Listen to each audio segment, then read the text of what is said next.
Yes is brought to you by Geico. Happy Geico-ween. You can save even more by bundling home and car insurance. By T-Mobile, connecting fans in all 50 states with America's largest 5G network. T-Mobile is your ticket to the game. And by DraftKings, the official daily fantasy partner of Major League Baseball. Download the app to try it free today. A little after 4:35 here, local time, San Diego time. It's a beautiful night for baseball. Shadows could be a factor.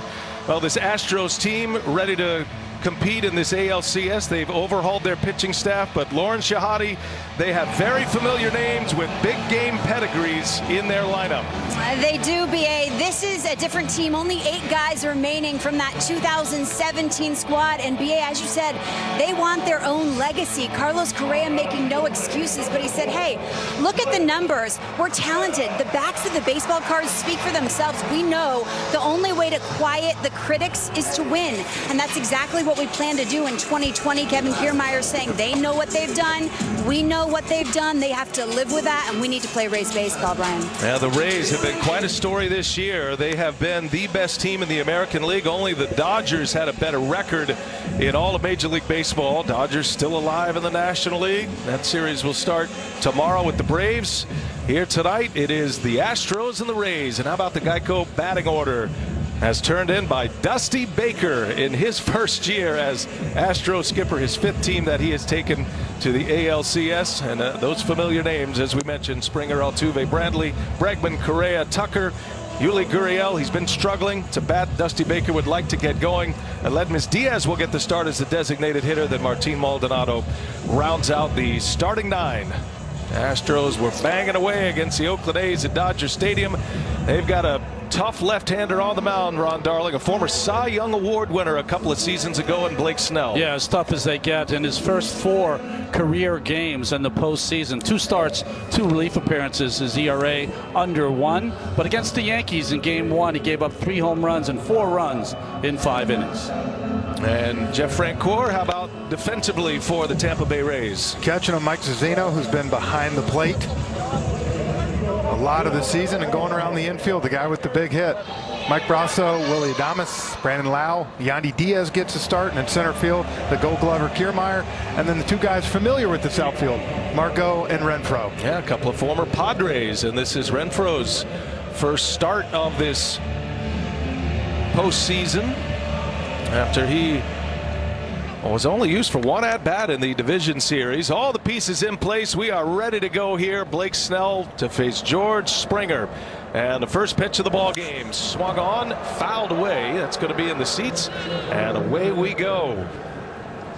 6-man umpiring crew in place for these playoffs. There's actually a 7th umpire here in San Diego as well.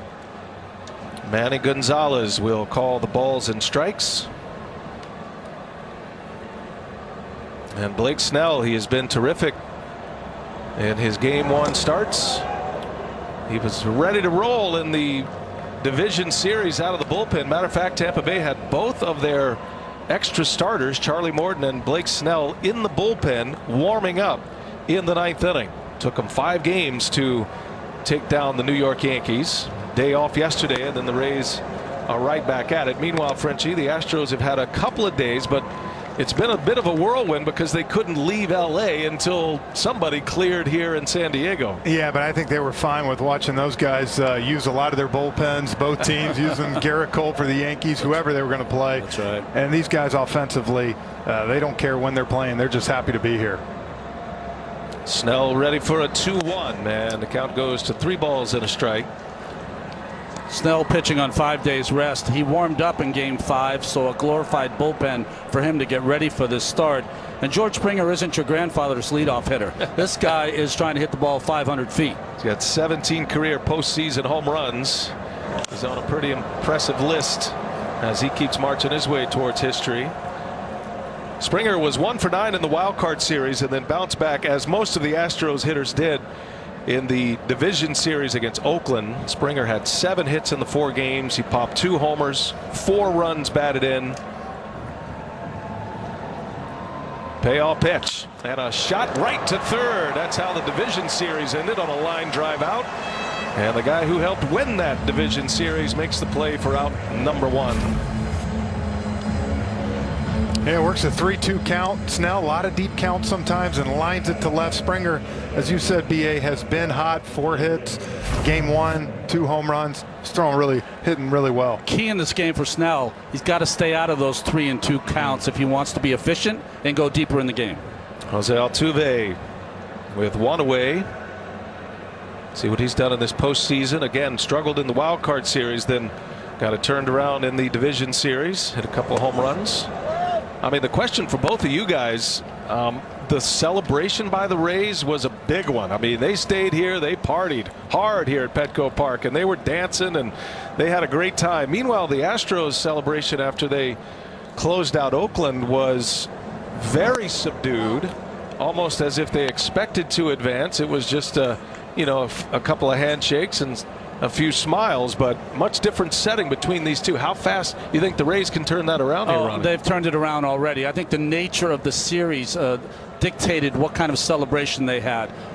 Certainly the Astros kind of knew they controlled that series against the A's, and the game they had here in Game 5 is one of the most historic postseason games you'll ever see. It could have went either way, Yankees or Rays, and Mike Brasso changed it all.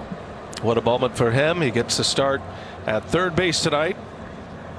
A lot of platoons with the Rays, and they're going with their heavy right-handed lineup against the left-hander Valdez. And that one's in the air, deep left center field. Altuve is going to watch this one fly, and there she goes. Jose Altuve with a home run in the first inning, and he gives the Astros the early lead tonight. On a 2-1 count, Jose Altuve sends one into the seats in left field. Frenchie, he didn't do much in the wild card series, but he was smoking hot against the A's. He was, guys, and with that home run right there, now this postseason, as you see, he gets a fastball in right here, and that's for him. He's going to turn on. This postseason now 4 for 5 with 3 home runs against left-handed pitching. Wow. Homered in Game 4, the clinching game, and now he's back with a home run in his first at-bat. And you talk about a shot to set his team at ease to get started. This Astros team, they have that bunker mentality like I've never seen. I mean, this is something you might see from the Yankees in postseasons past. But the Astros, they feel like the whole world's against them. And they've just come out raking here in this postseason. They swept the Twins in the 2-game victory in the wild card series, and then winning in 4, losing only once in the series against the Oakland Athletics. Well, fastball upstairs to Altuve. He got to it, and the Achilles heel, and I mentioned that Snell gave up 3 home runs against the Yankees in Game 1. That's 14 home runs in 61 innings pitched this year by Blake Snell. 1 ball, 1 strike on Michael Brantley. Takes a strike.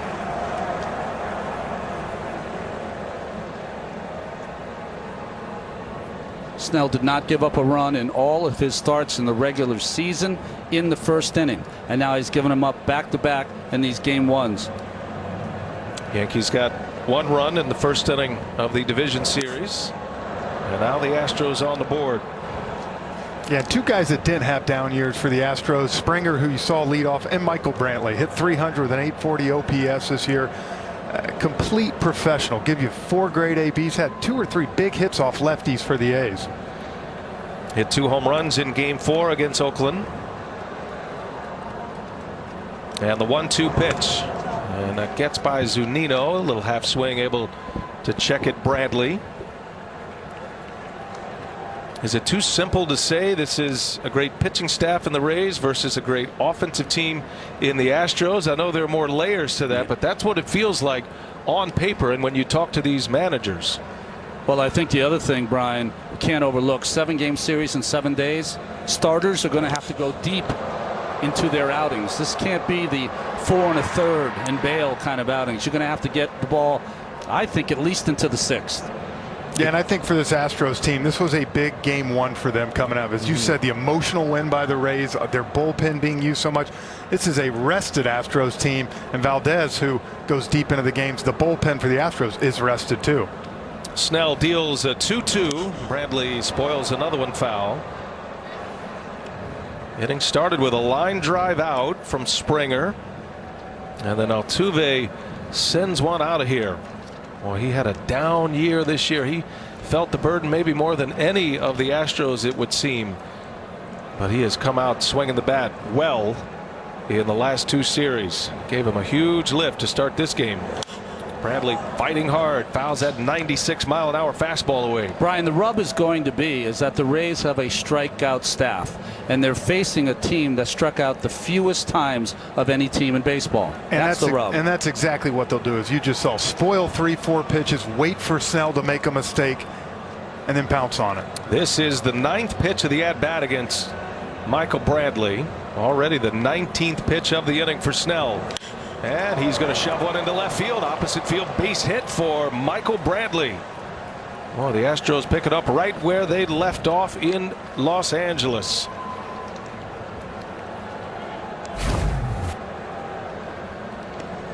Just fastball. He's trying to pitch into Brantley there with that fastball. Bled over the middle of the plate. Jammed him just a bit, but he's so strong. Just dumped it into left field. He and Yandy Diaz have a chuckle. That'll bring up Alex Bregman now. And a man on. A run is in on the Altuve home run. Shift is on for Bregman. Well, Lauren, the Astros had a workout yesterday, and the guy who wore out every batting practice pitcher and every machine was this guy, Alex Bregman. Forever, right? I watched him take BP starting yesterday at 1 local time, and by 4 he was still hitting, and I asked him why. It was because he wanted to simulate live game feel with the shadows. 4:37 p.m. local time was first pitch today. He wanted to train his eyes to what he was going to see, Brian. He's trying to simulate each inning of every day, and you know the weather doesn't really change here in San Diego, so not a bad plan. I don't know what's the baseball version of a gym rat, because that's what he is. Baseball rat. He loves it. In LA he took 2 groups of BP because guys weren't hitting. He just kept hitting. He loves it. Runner at first, Bradley in the dirt.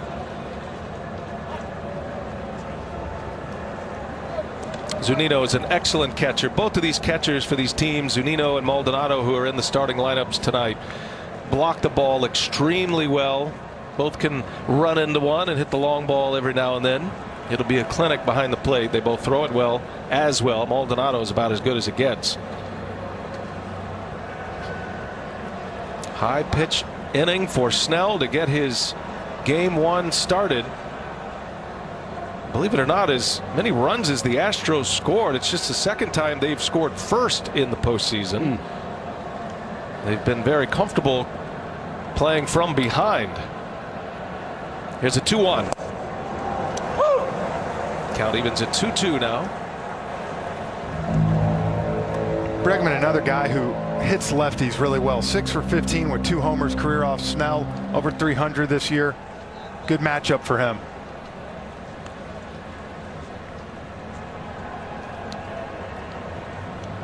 He's been one of those hitters as he goes. Usually the Astros go the last couple of seasons. When he hits, they usually win. That one's in the air, popped him up, shallow right field.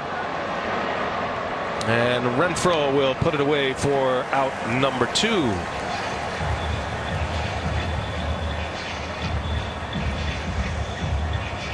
Now, because Tampa Bay did use their A reliever group, the winning version of that, in multiple innings, as Ron pointed out in the open, using Anderson and Fairbanks and Castillo. I mean, those are their guys, Ron. You wonder how effective they'll be, and then how quick Kevin Cash will go to that bullpen here in game 1, knowing he probably needs a reset at some point.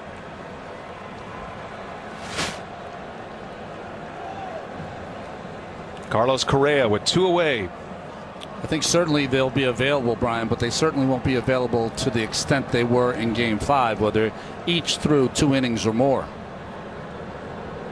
Imperative that the Rays get a lot out of Snell tonight. He's not a pitcher, though, that has finished 6 innings this year. He's coming back from an injury himself and dealt with injuries last season. They're very careful with him.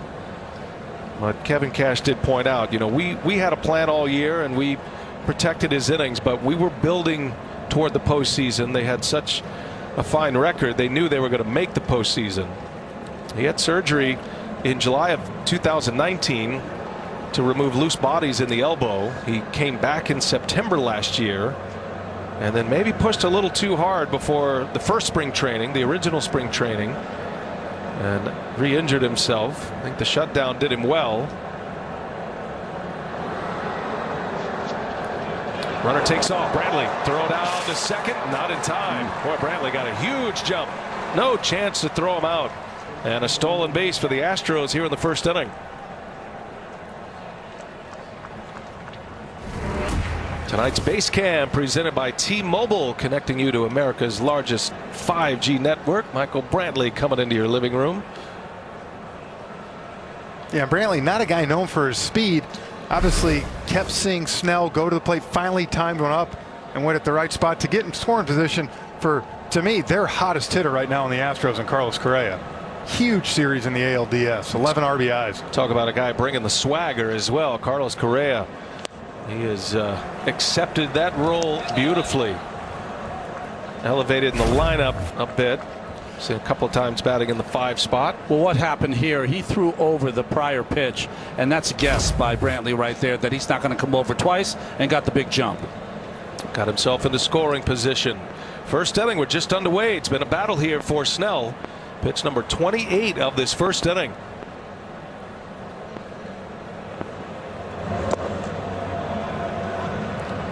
Three and one the count. Ron, I would be shocked if he gives him anything to hit right here. With the lefty Tucker coming up, first base open. Got to be very careful. You have to be very careful, but it's not like you get a smooth ride with Tucker. He probably was their most consistent hitter all season long. One of the 2 left-handed hitters in the lineup. Brantley already with a single against the lefty Snell. Tucker due next. 3-1 is right down the middle, and Correa breaks his bat and rolls out to end the inning. So Snell, a long first inning, gives up a home run to Jose Altuve. He's back. The former MVP is alive and well in this postseason. 1-0 Astros. Rays coming up. A home run with 1 out in the first. They have the early lead tonight against Kevin Cash and the Tampa Bay Rays in the Geico batting order, with Mike Brasso, the star, into Tampa Bay Rays lore with that home run, the clinching home run in the clinching game against the New York Yankees. And that lineup for Tampa Bay will face left-hander Framber Valdez. He has been excellent in this postseason. One of those outings was a relief outing. He went 5 innings, and then he made a start in Game 2 against Oakland, Ronnie. 5 scoreless innings after Zach Greinke was taken out, and then 7 innings, only 2 runs against the A's. He's got Maldonado, his battery mate. Brasso digs in, and Valdez first pitch is in there for a strike. Talk about a guy you wonder how he's going to come down from that moment. A lot of history with Aroldis Chapman, the back and forth. Chapman threw at his head. September 1st. There was a lot of beef between the 2 teams, and then he delivers the magical moment of this postseason, and Brasso proved to be the game winner in the 8th inning. Came in at 100, left at 105. And that'll be one of the biggest home runs hit in the postseason. Certainly the biggest home run that the Rays will have, or have had. And they've had some big ones. Frenchie, just an incredible backstory as well, from undrafted to this moment and this stage here in the MLB postseason. And now he gets a start with the left-handed starter on the mound tonight. Yeah, and I love it. Not only does he get a start, Kevin Cash throws him up there right away. You know, and that's great. What a moment for him and really for that team. That's why baseball's so great. Familiar in that leadoff spot, and a swing and a miss. Down he goes. Good start for Valdez. He strikes out Brasso. Figures to be a lot of ground balls for the Tampa Bay Rays, so infield defense at a premium, huh? Yeah, Maldonado, Gold Glove behind home plate. And going around, one of the best defenses in baseball. Bregman, Correa, Altuve, Yuli Gurriel over at first. And hitting in the outfield, Brantley in left, Springer in center, and the young superstar up and coming Kyle Tucker in right field. Frenchie, one of the most athletic infields you've seen. 100%. Yeah. These guys get to a lot. Bregman's great at third, but Correa and Altuve in the middle. Those guys get to everything. And Gurriel at first base. If it went for Matt Olson the last 2 years, probably have a couple Gold Gloves himself. They know they're going to be busy with Valdez on the mound. Randy Arozarena takes a strike.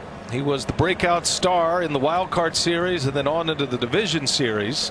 Hitless in his last 2 games, and he's still hitting .444 for the postseason.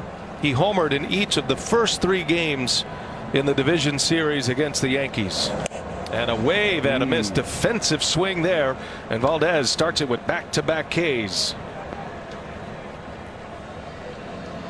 Well, Valdez has done straight away, Frenchie, is he's pounded the right-handed hitters in, and then it's gone away either with that fastball upstairs or a curveball too. And Ron, I think one thing that you look at is they've never really had a chance to see Valdez in person. Huge advantage for the pitcher. But when you watch Valdez, he's got a good sinker, but he can paint right-handed hitters in at 93 all day, and I think it really surprises a lot of these right-handed hitters. Here comes a lefty, Brandon Lau. This is a bat the Rays are desperate to get going here in this championship series, and he waves and misses one right down the middle. Lau 0 for 18 in the series against the Yankees, 2 for 26 in the postseason. Predominantly pitched him up, the Yankees pitchers did. He'll get some pitches down in the strike zone from Valdez. On the edge, 0-2 the count. Valdez just poured him in right now. He's thrown 10 pitches, 8 of them for strikes. Just painting with that fastball. And quickly has Lau 0-2. Seems like when you're slumping, you're always at an 0-2 count, doesn't it? Not that you'd know, Jeff. Nah. And a swing and a miss. How about that start? Framber Valdez, 3 up, 3 down, 3 strikeouts. Following the Altuve homer in the first, the Astros off and running in this ALCS. They lead 1-0. Houston coming to bat. Want to stay up to date? Hey Siri, show me the MLB postseason schedule. Boy, what a start for the Houston Astros. They get a home run from Altuve, and Framber Valdez electric in the first inning with 3 strikeouts. Here we go to the second. It'll be Kyle Tucker to start it for the Astros. Yuli Gurriel to follow, and then Aledmys Diaz. Blake Snell, a 29-pitch first inning, the most pitches he's thrown in a first inning this whole season, regular season and postseason. And Ron, looked like he struggled with his breaking ball in that first inning, couldn't command it. Yeah, he was trying to establish that. 14 breaking balls he threw in the first, only 4 strikes, 6 changeups, no strikes. The 2 hits he allowed were on the fastball, the home run by Altuve, and then Bradley with a 2-strike single.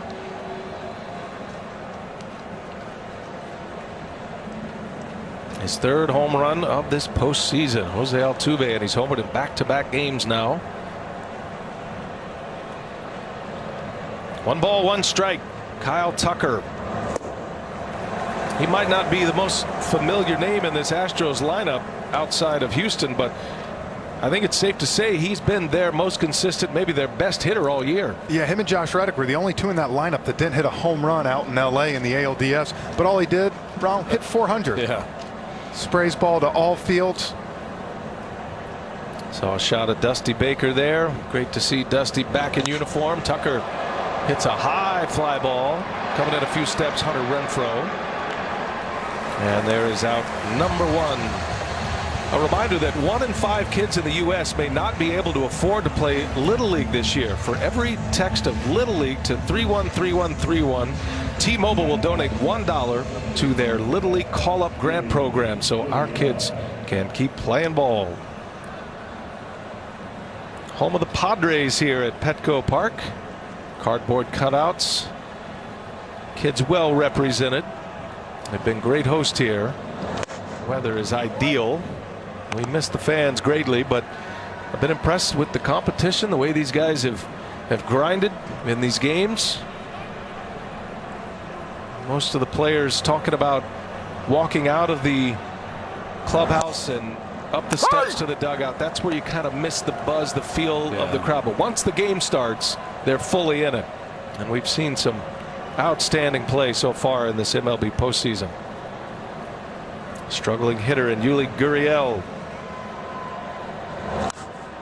Yeah, I was watching his front foot, talking to Dusty Baker today. He said, got to find a way. He's out front a lot right now. They're really trying to get him to put that foot down easy, weight back. He's had great numbers in the postseason and really kind of that guy for them. He's been dropped down in the lineup now. Just 2 for 23 in the postseason, has just the 1 RBI. Been a run-producing machine. This is his 52nd career postseason game. He's got 25 career postseason homers for the Astros and 5 home runs in those 51 games prior.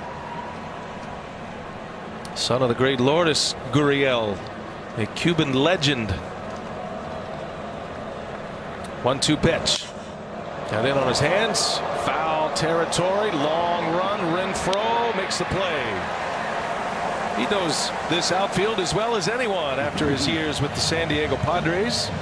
Traded to the Rays and finally able to get a start here in the San Diego portion of this postseason. Had to go a long way for this baseball, and the ball, he had to slow up a little bit. 3 putouts already for Renfroe in right field. You see he's wearing a microphone for us. We appreciate him doing that. We'll hear from Hunter Renfroe throughout this one. He's hit some of the longest home runs in this ballpark, by the way. Strike 1 to Aledmys Diaz. Frenchie, the one big change for Dusty Baker. Diaz in as the designated hitter, which keeps Tucker in the lineup in the field and puts Reddick on the bench to start this one against the left-hander Snell. Yeah, and I would imagine at some point a righty reliever comes in, you'll see Reddick come off for Diaz, but he had one big hit in game 3 against Luzardo when they put him in there for the DH. Paid off for Dusty.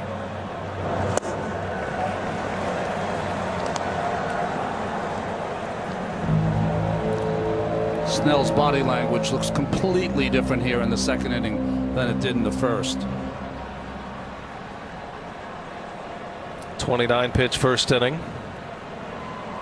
And trying to make this a quick one, and he does.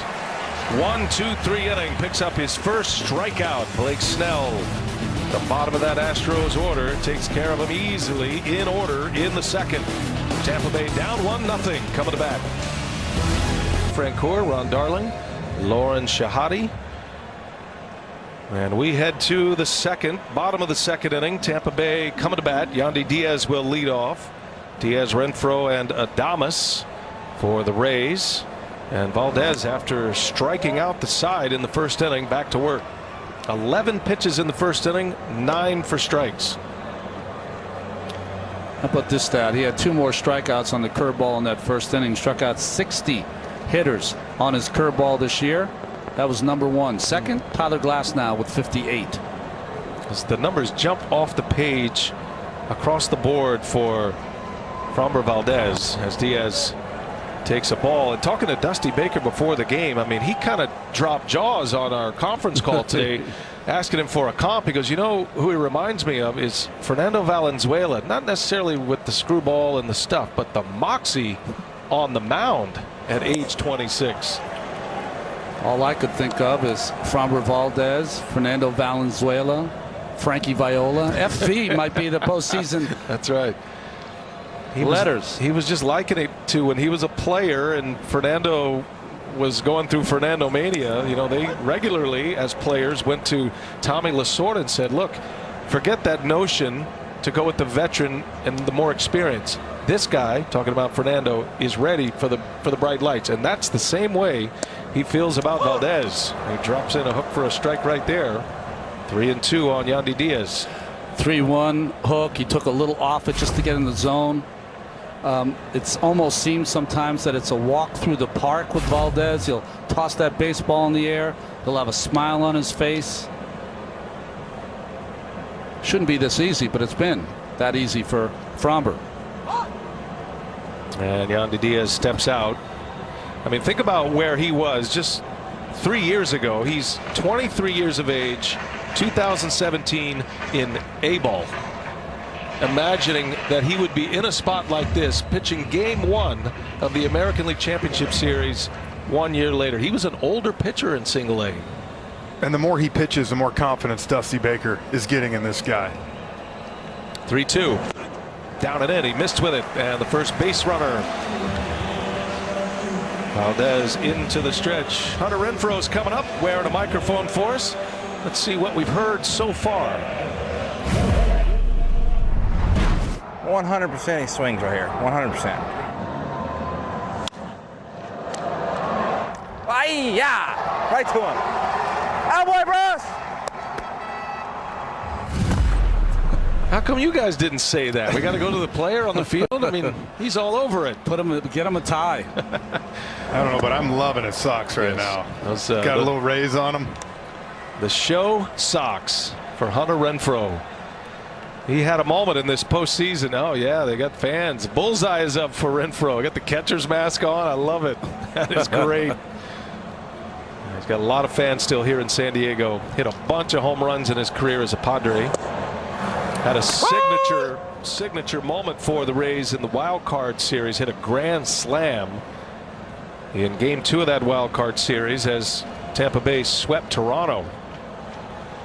But then only one at bat in the San Diego side of this postseason. Gets the start today. When you saw Valdez strike out the side in the first, Ron, you talked about Astros, the least amount of strikeouts in baseball. The other side, the Rays, they have the most this year in baseball, and I think that's why you're seeing Valdez get the start in game 1 with his strikeout stuff, feeling that his pitcher can give him 7 innings. With any base runner, he is an instant double play ball. Gets more ground balls than any other pitcher in the American League. I did notice, Ronnie, you'll love this. Before the game, you can see the area in front of home plate and how much darker it is, the contrast between the area around the lines. But they put the heavy water on the area in front of home plate. That's not just for Valdez. It's a neutral site. They've been doing that every game here. Pitchers love that. And a swing and a miss. Down he goes. Valdez with a strikeout. As he gets Renfroe, that's his 4th strikeout. All of his outs are Ks thus far. Again, that fastball that he throws inside has a little tail and it'll drop just subtly. 2 seams out of the fingers of Valdez, and he gets the swing and miss from Renfroe. 4 Ks, 1 walk. Tampa Bay hasn't even fouled off a ball. No balls in play yet. Here's Willie Adames. Adames, the Rays shortstop. Good block back there by Maldonado. The Rays do want to run. They're a running team. They really started that the last 6 weeks of the season, but Diaz is not one of those players, and he's been dealing with a hamstring injury as well, so pretty much grounded. Excellent play by Maldonado. He's one of the best. Gold Glover. Can pick it, can block it, and can really throw. And maybe what he does best of all is guiding pitchers through starts. Game plan. He's always giving you fist pumps, and you know as a pitcher he's in it with you every step of the way. 1-1 to Adames. On the ground. Correa to second, out there. Altuve's turn, and it's picked, and it's a double play. Yuli Gurriel, a nice backhanded pick, and there's the double play ball. It goes 6-4-3. Correa, Altuve, Gurriel. Valdez out of the inning. We head to the 3rd in the ALCS. 1-0 Dusty Baker, 42-year-old Kevin Cash, and these two managers in an analytics world. Both of these franchises are heavy on the analytics, but they bring the human element to it. A lot of fun talking with these guys. Dusty Baker bringing his 5th different team to the postseason, which is a Major League Baseball record. Martin Maldonado leading the way for Houston. Snell coming back with an impressive 2nd inning. 13 pitches, retired the side in order. Talked to Dusty Baker before the game. We ended up talking about grapes in Sacramento and Mexican food in San Diego. Would you expect anything else? Well, he has been away from the game. Last with the Nationals. That's in the air to center field. Kiermaier's got 3 Gold Gloves. That's easy for him. No problem. And there is out number 1. Lauren Shahadi, she's got more on the 2 skippers in this ALCS. Well, the difference between Dusty and Cash was illustrated to perfection today during batting practice, BA. Kevin Cash hitting live infield to his team, sweating, yelling, and Dusty Baker sitting down, cool as a cucumber next to Lance McCullers, cracking up, talking about music, both relating to their players just in different ways. Well, I don't know if Dusty's got it in him anymore in the 70s to be hitting fungos, but I thought it was interesting. You know, last year I saw Dusty in San Francisco during the season, and he kind of said to me, I want one more chance. I want one more chance at this thing.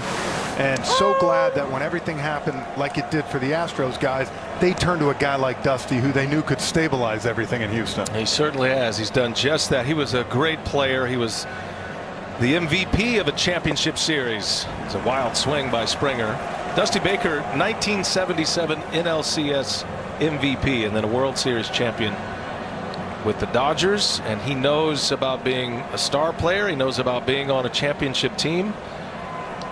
Been to the postseason as a manager as well, and just kind of the perfect guy. And I love what he said. He goes, you know, these guys kept telling me they could hit and we're going to hit, and Dusty, don't worry about it, we're going to hit. And then we almost didn't make the playoffs. And then I said, all right, I'm not impressed, so do something. And then they have certainly done what they said they were going to do. Springer rips one into left field, a base hit. He's hit 2 line drives. That's his first hit of the game. Seeing it well once again. Yeah, second ball he's hit hard tonight. First one lined out to third. That one between the hole. And now speed on the bags. And Snell back into the stretch. Jose Altuve homering in his last time up. 3 consecutive games where he has homered. Games 3 and 4 of the DS, and popped a 2-1 pitch out to left in the first inning.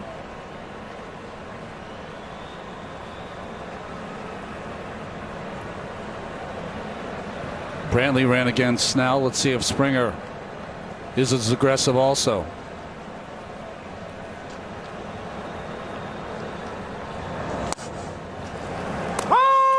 Hawks a strike in there.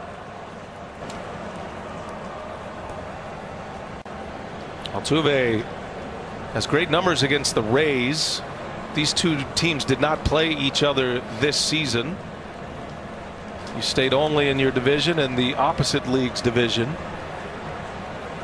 He's been destroying left-handed pitching in this postseason. He's hit 9 straight against Tampa Bay. He's hit for a .333 average against the Tampa Bay Rays in those 9 consecutive games going back into the last couple of years. Well, remember in the ALDS last year he was 7 for 20 with 3 home runs and 5 RBI, so that scares you a little if you're the Rays. Altuve's trying to get off to a quick start. And if you're Snell, you got to be careful now. He's 6 for 16 with 4 home runs in his career against Blake Snell.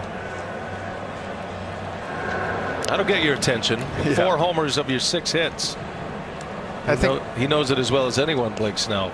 And I think what Lauren was saying, though, with Kevin Cash, what a job he's done for the Rays to push all the right buttons, to know, let all the guys buy into what he's going to do. And look, he's been around a long time, and the other day he said that was hands down the greatest moment he's ever been a part of in baseball. Saying a lot for a guy that's been around.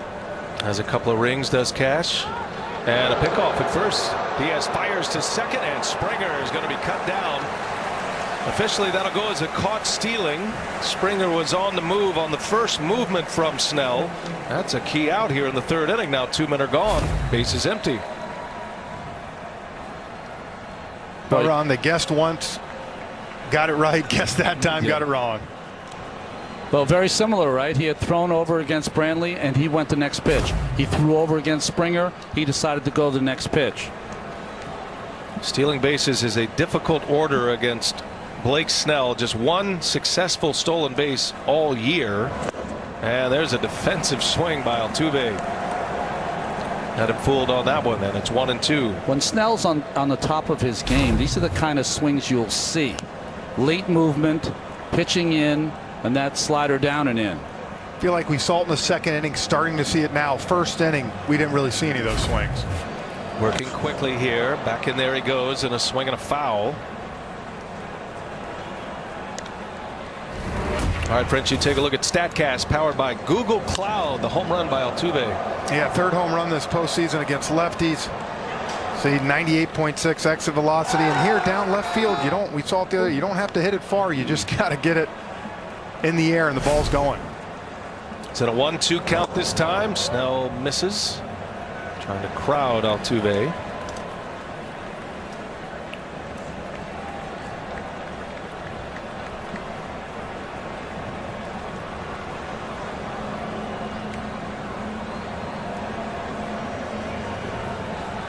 Two and two. In the air, center field down for a base hit. Well, he didn't find the barrel, but he muscles one into center field for a hit. Altuve's 2 for 2. It's a 2-strike single with 2 outs, and the inning is alive for Michael Brantley. How about that? Second most all-time among second basemen now, 64 career postseason hits. And that's his second or third hit this postseason to up the middle to right field. Talked earlier, Dusty told us in the last series how he was kind of opening up early, spinning, starting to see him stay close a little more and driving it everywhere.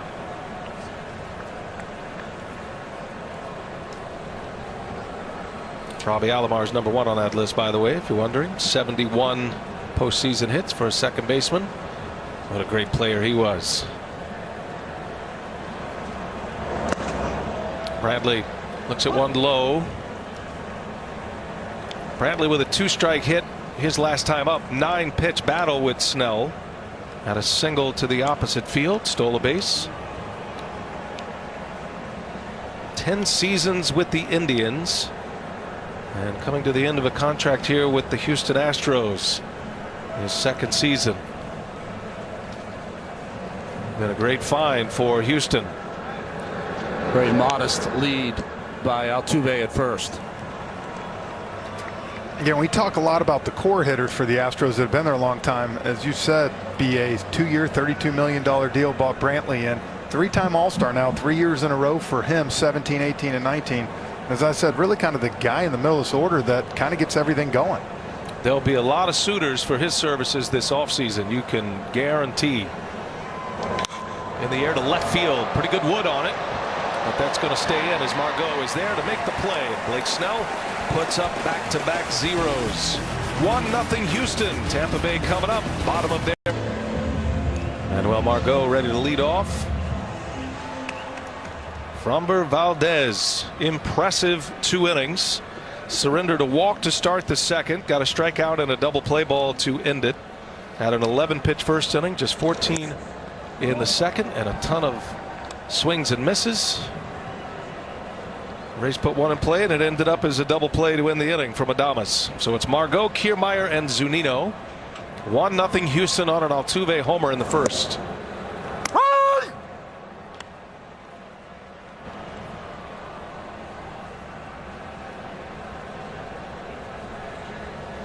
Got an easy way about him, does Framber Valdez. Off to a terrific start, getting this Game 1 start in a championship series. His first outing of the postseason was out of the bullpen, but he went 5 shutout in that game, and then started Game 2 of the division series. Was excellent against the Athletics. Margot on a hop. Correa with that big arm eases one over to first, and there is out number 1. Moments ago, Lauren Shahadi caught up with Astros skipper Dusty Baker. Dusty, just 1 ball in play for Valdez. How's he keeping them off balance? Well, you know, he's sinking it away. He got a great breaking ball, and then he'll come inside every once in a while. And tell you know, I'm impressed because usually the first couple innings are usually his worst. And you know, he hit his breaking ball right away. He's not over amped sometimes like he gets, and you know, he's showing great poise and composure. Is Altuve starting to stay closed and drive it, Dusty? I'll say. I mean, you know, like Altuve, when he starts getting hits, he can get them all kind of ways. He can hit it out. He can get a little infield hop, chopper, and you saw him get a jam shot right then. So it sure feels good to see Jose starting to swing again. Appreciate it, Dusty. All right. Our thanks to Dusty Baker. Kevin Kiermaier pouncing on the first pitch. Doubles down the right field line.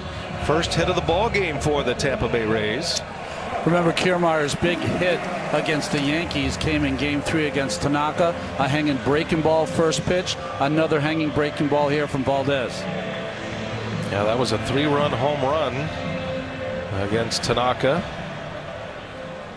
And so a base runner in scoring position for the first time for the Rays. Here is Mike Zunino. Big power from the Rays catcher. He's got a couple of home runs in this postseason. Hit one here in the division series at Petco Park in San Diego. Yeah, 14 hits the entire season, including the postseason, but 10 of those are extra base hits. He makes them count. But he hit for a low average, strikes out a lot, but he is a power threat at the plate. And they're only hitting 188 with runners in scoring position this postseason. Haven't done a great job. But one thing they did do, guys, during the ALDS against the Yankees, 11 home runs. So you find a way versus Valdez, 2 home runs he gave up in LA in the ALDS. They got to find a way to get a big hit here or there, maybe a long ball. Feels like this entire postseason defined by the long ball this year.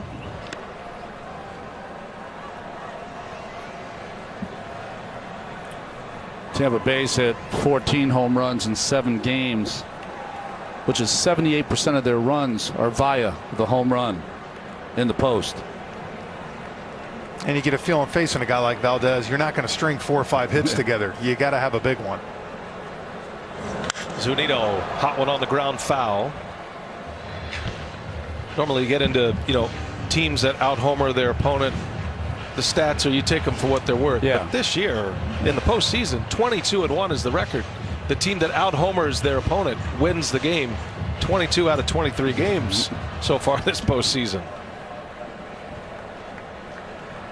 And overall, the entire picture of the postseason, 50% of the runs are coming from the long ball. Kiermaier with good speed out at second base. A 1-out double. Shift is on for the Astros in the infield. And the 1-2 is a little bit outside. Didn't miss by much. You can see Valdez, when he thinks the ball's a strike, he'll walk about 4 or 5 steps towards the home plate umpire. But I think Manny Gonzalez was correct in that call, kind of went around the plate. And Maldonado was set up kind of in. Maybe if he sets up out over the plate, he gets the call, but had to reach too much for it. So 2-2 now. 9th place hitter in the Rays lineup. There goes Kiermaier. And the pitch is outside, throw to third, and it's in time. Maldonado with a bullet to third base. Kiermaier thinks he's safe. He's asking his dugout to look at the replay. Boy, what a throw by Maldonado. T-Mobile base cam as Kiermaier comes sliding into third. Oof. Close one. Ball beat him. Tag was slapped down. Did he get him before he hit the base? I would say yes. Did he tag the ground first or the hand? That's the question. Ooh, that's going to be close. They are going to challenge this. So there will be a replay here. I don't know if there's enough evidence to overturn because the call on the field is out. Yes.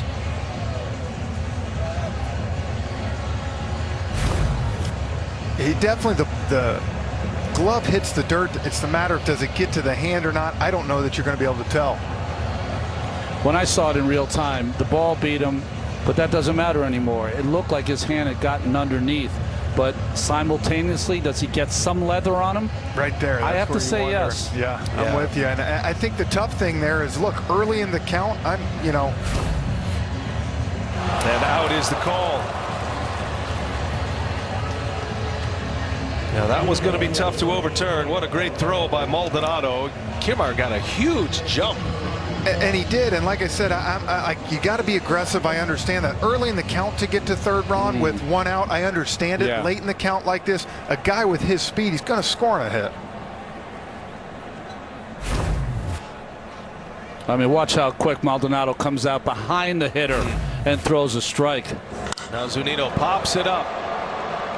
drifting into shallow right field. This will turn into a 3-batter inning as well for Framber Valdez. Rays had a runner at second, 1 out. Big caught stealing. Maldonado cuts down a would-be base stealer. And through the first 3 innings, Valdez has faced the minimum. 3 in the books in San Diego. 1-0 Astros. That went to a review, was confirmed. And so here we go to the 4th inning. Strike 1 in there to Alex Bregman. It'll be Bregman, Correa, Kyle Tucker due up against Blake Snell in this 4th inning.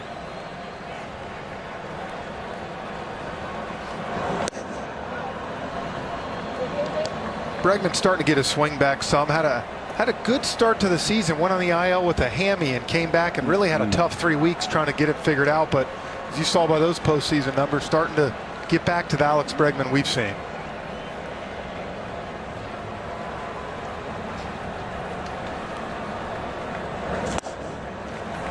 Had him out in front. 1-2 the count. 42 games this year for Bregman, with that hamstring injury sitting him down for 18 or thereabouts.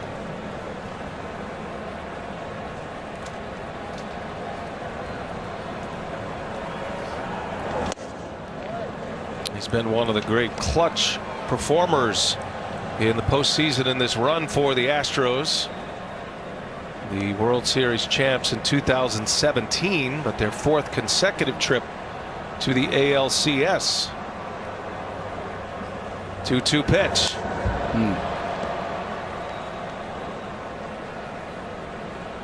Astros scored 33 runs on 46 hits in that division series against Oakland.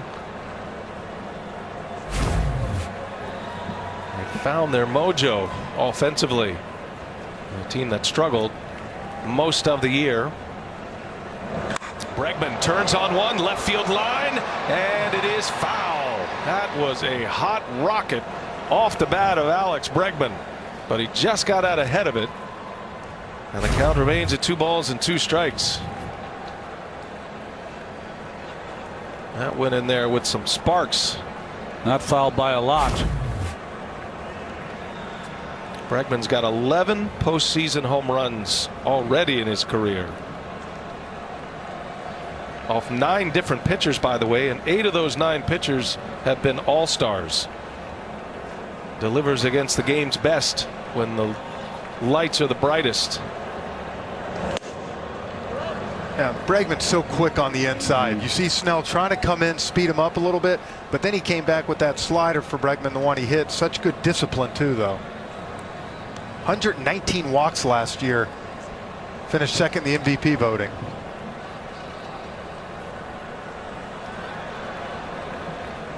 Going through all of them. Zunino lands on one. Snell deals. And on the 9th pitch of the at-bat, Bregman sends one into the gap left center. And he's thinking about 2. He'll hit the brakes. And back to first he goes. Line drive single into left center field.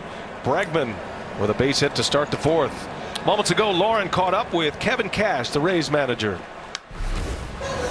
Kevin, did you think Kiermaier's hand got under the tag? It looked like it from our angle, but then when you saw the replay, it's probably justified that it was really close to turnover. Blake's body language changed from the 1st to the 2nd. What have you noticed? Well, he's found a little bit better rhythm. The pitch count got up really high, and now he's trying to reset it. Appreciate it. Thank you. Boy, he has had a lot better rhythm. Every pitcher who starts a game wants to find that tempo and rhythm and get on a roll with his pitches. Snell not quite there yet. Here is Correa now. Long battle with Bregman, resulting in a hit, and Correa takes a ball. Frenchie Snell's trying to pitch inside to the right-handed hitters, but he's not throwing it for strikes. If you don't throw a fastball for strikes to right-handed hitters, they'll just lay off it. Yeah, and look, it's okay to come in and miss in sometimes, but as you said, he's missing in every single time. So guys are shutting down on that inside pitch right now. We asked Kevin Cash about the fact that Snell really didn't complete a 6th inning this season, this truncated season, and he was quick to point out, he goes, well, it's not like I didn't want him to complete 6 innings, but his pitch count, the high volume of pitches through 5 innings really necessitated having him come out of the game, especially coming back from an injury last year. So there weren't many opportunities for him to be left out there. And he's got a pitch count riding up high here. 67, 68 already on the board for Blake Snell. And that's what Cash said. He said, you look up in the 5th inning, 85, 90 pitches. And today you've seen a Brantley, 9, 10 pitch at bat in the first. The battle Bregman just put up there, 7, 8 pitches. So these guys are working them. And then not only are they working them, they're finding a way to get on base. Yeah. Bregman with a 9-pitch at bat, resulting in a hit. Brantley had a 9-pitch at bat, resulted in a hit. Astros with 5 hits already. 2 balls and a strike on Correa. Red hot hitter at the plate for the Astros. And he sends one down the left field line, foul. He's just swinging the bat with so much confidence right now. But the bat that's been doing all the damage was broken his last time up. And he grounded out to short. I think he was using Martin Maldonado's bat. And he is again. You can see the name on it. He went in there and told Martin right away, I need another one, pal. Sorry, I'm getting into your stock. Yep. No problem, he says. You always get a new box right before the postseason. Yeah, So it's no issue. Believe me. I'll tell you something that's big too right now. You still got Bregman on first. You got a double play candidate. Kiermaier in center field on that last hit by Bregman, maybe the only center fielder in baseball that gets to that ball quick and gets it into second, keeps Bregman at first. Outstanding speed and route. A lot of ground to cover here in San Diego. You got essentially 2 center fielders out there now, with Kiermaier in center and Margot, who is a center fielder by trade but plays left field. He played almost exclusively center field as a Padre in this ballpark for a few years before he was traded. Full count. Carlos Correa, second batter of the inning. Bregman the runner at first, and that is ball 4. The Astros with the first 2 on here in the 4th inning. Nobody out for Kyle Tucker. Gives us a chance to remind you that the MLB app is the one place to get everything for your favorite team's chase to the pennant, including video highlights, pitch tracking, and much more. Download the MLB app today for the postseason in your pocket. Visit to the mound. Terrific pitching coach of these Tampa Bay Rays, Kyle Snyder. he was good luck too. Every time he came out for a mound visit, it seemed like good things happened right after. The thing about Snell, and if you were with us in his prior starts here in the postseason, he's a strikeout pitcher, no question about that. But the one pitch he's got in his bag to get the ground ball is the changeup. But the changeup has eluded him so far today, Ronnie. The changeup he has not been able to throw for strikes. He has not really showed that curveball.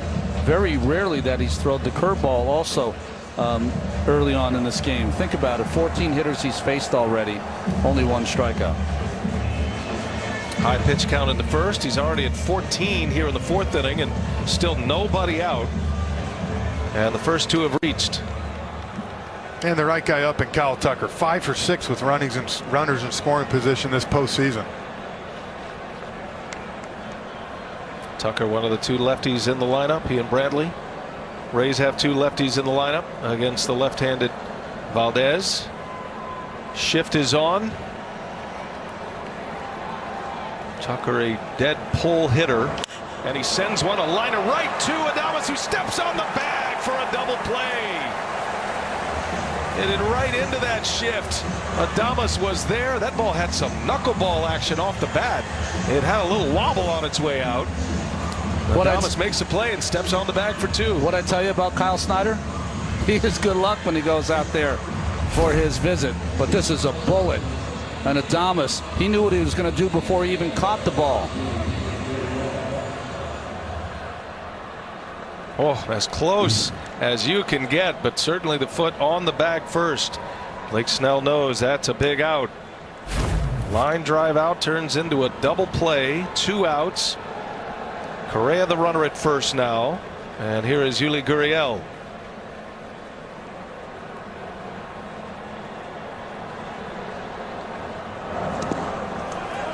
You see a swing like that, Jeff, and it just tells you everything you need to know about Gurriel right now. He's just not feeling it. Well, and Dusty told us, look, you talked about his dad, what a legend he is. They've been sending video to him, his brother, you know, trying to figure out to get him going, because this has been the one spot. The bottom part of the Astros order, guys, hitting a $127 this postseason. So they have to be able to get a little bit of production. In the dirt, Zunino blocks it. Good play back there. That keeps Correa at first. Yuli Gurriel's 36 years of age. I mean, he's played a lot of baseball in his career, professional baseball, starting in Cuba. And as you mentioned, his father was a Cuban baseball legend, gold medal champion, and a manager after his playing career. As good as he's been throughout his career, he is in a battle right now. 1-1, and he's late. Misses on a fastball. He's got a long swing working right now. That's what he's got. Well, you get into the point where you just start. It's even, you know, where you start to guess a little bit. You're trying to figure yourself out. And on the other side, if you're Snell right here, you caught a big break this inning. You had first and second. Guy smoked one. Now you're one pitch from getting out of this inning. Could be a turning point. Here's a 1-2.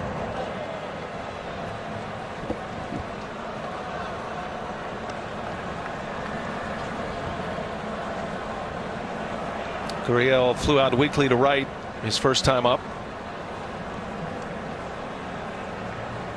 20th pitch of the inning coming here for Blake Snell. With that double play, he's looming large here. Bregman did all he could, by the way. He was hustling back to the bag. It was just bad luck for Kyle Tucker. Hit it right on the nose, but right at Adames on the shift.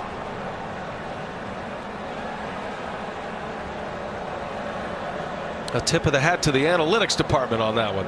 They had a man there. 2-2 now. Snell deals. Misses inside. Now it's 3-2. And even through this whole stretch for him, though, one of the tough things to do is to strike out. Gurriel, last 3 seasons, 60-something strikeouts each year, which is amazing when you think about the pitchers now and the high velocity, and he can put the ball in play. Well, Dusty has no issue sticking with him. He plays great defense at first. He gives long at bats, and he can turn it around in a dime, and he turned it around there and pulled it foul. A lot of loud contact in this game so far by the Houston Astros, including some line drive outs, one by that man Tucker. Springer lined out.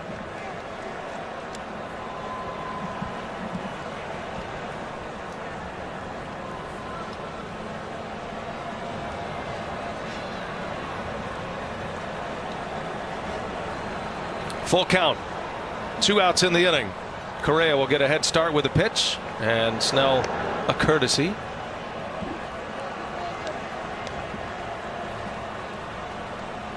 can almost see Correa going, really? That was literally 1 step off the bag. sometimes pitchers throw the first because they're not quite ready to throw home. Right. A new sign, perhaps. Yeah. Let's start over. I didn't feel right there. He'll be running. 3-2, 2 outs. There he goes. Gurriel takes a ball. Well, Snell wanted that call, but it was low. Gurriel, even though he's struggling, he works a walk.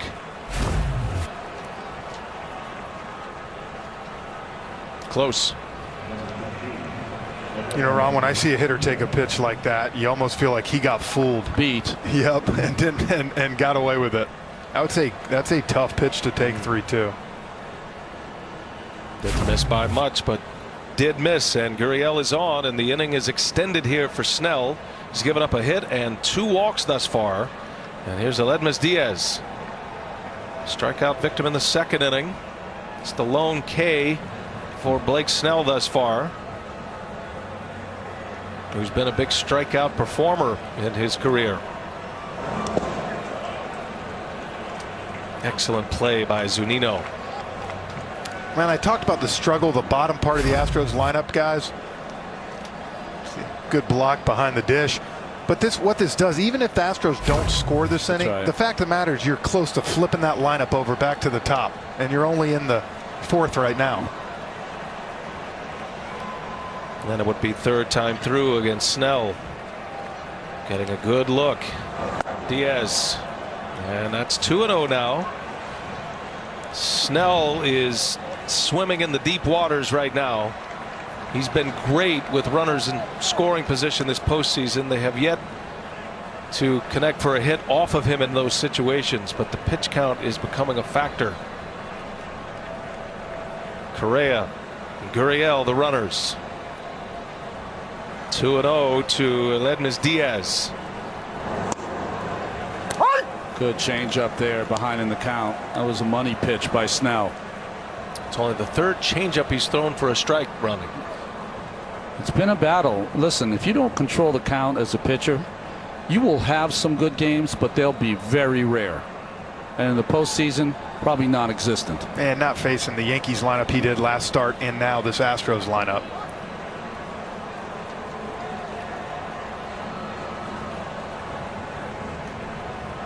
Jose Altuve with a home run in the first inning off Snell.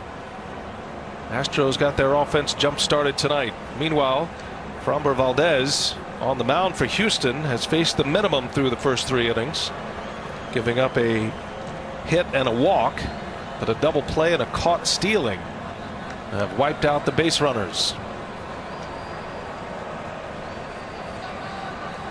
Hitters count for Diaz. 2-1. On the ground, back to Snell. He bobbled it, got a hustle, and Snell's not going to have a play. Hit the heel of his glove, and everybody's safe. The Astros have him loaded up in this 4th inning. Boy, he had to think to himself, all I have to do is make one pitch to get out of this. He did, and then he didn't field his position.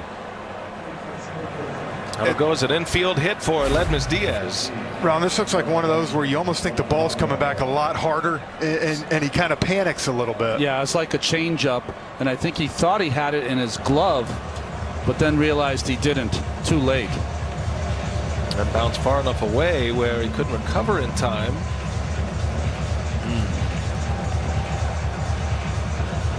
When it hit his glove, he thought it went to the third base side. Instead, it was right behind him. Well, now the Astros a moment here with their 9th place hitter coming up, Martin Maldonado. This is a spot where you got to be aware of that first pitch, because you know Maldonado is ready to pounce if he gets one he can handle. And he had a pretty good at bat his first time up. Fouled some off and then hit a deep fly to Kiermaier in center.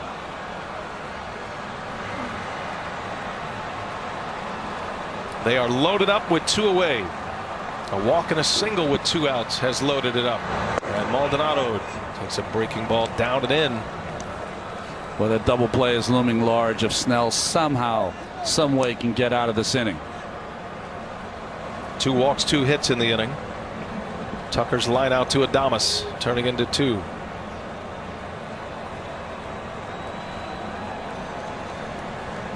They're all ready to run with a crack of the bat. And Maldonado into right field, right at Renfroe, and he's got it. And a wipe of the brow for Blake Snell and the Tampa Bay Rays. But the Astros keep the pitch count going north. 1-0 Houston. Rays are coming to bat.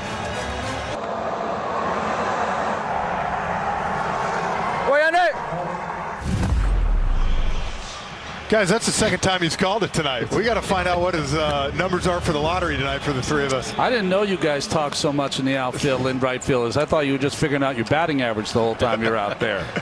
Talking to himself. We appreciate Hunter Renfroe. Here's Brasso. First ball swinging, a bouncer to Correa.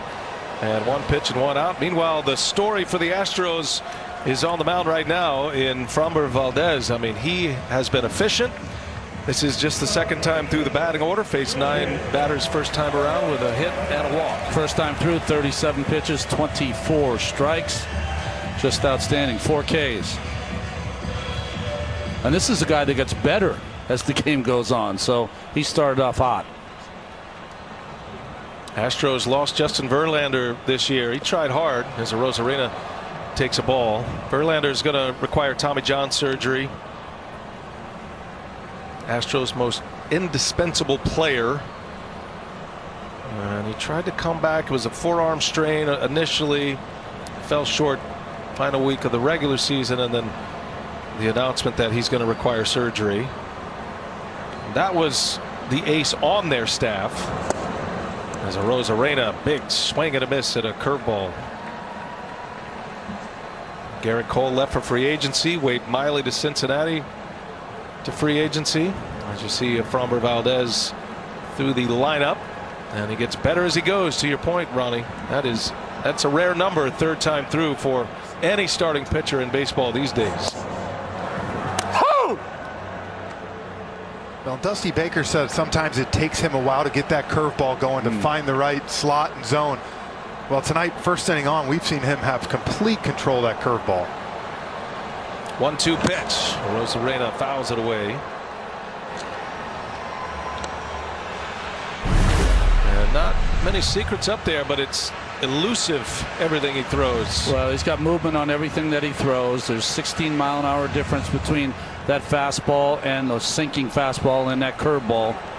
Throws strikes, goes after the hitters, works quickly, all the things you want out of a pitcher. And this is guys where you, as a hitter, you watch film, you prepare for this, and you might just see, hey, this is a two-pitch guy, fastball, curveball. Well, as you said, Ron, he's got the sinker. He can also paint in with that heater at 95, and then he can add up subtract off that curveball, which really gives him 4 pitches in 2. So Maldonado telling him make sure he keeps his arm up, don't drop it. Wants the fastball here. 1 ball, 2 strikes, and a Rosarena into center field. That ball's hit well. That ball's got some travel, and it is gone. Randy Rosarena, the fastball killer, just got one and did not miss. And his magical postseason continues. We are tied at 1 as a Rosarena with a 2-strike home run. Now, this guy continues to bring the thunder this postseason with some huge home runs. Here gets a fastball out over the zone and just lines it to right center.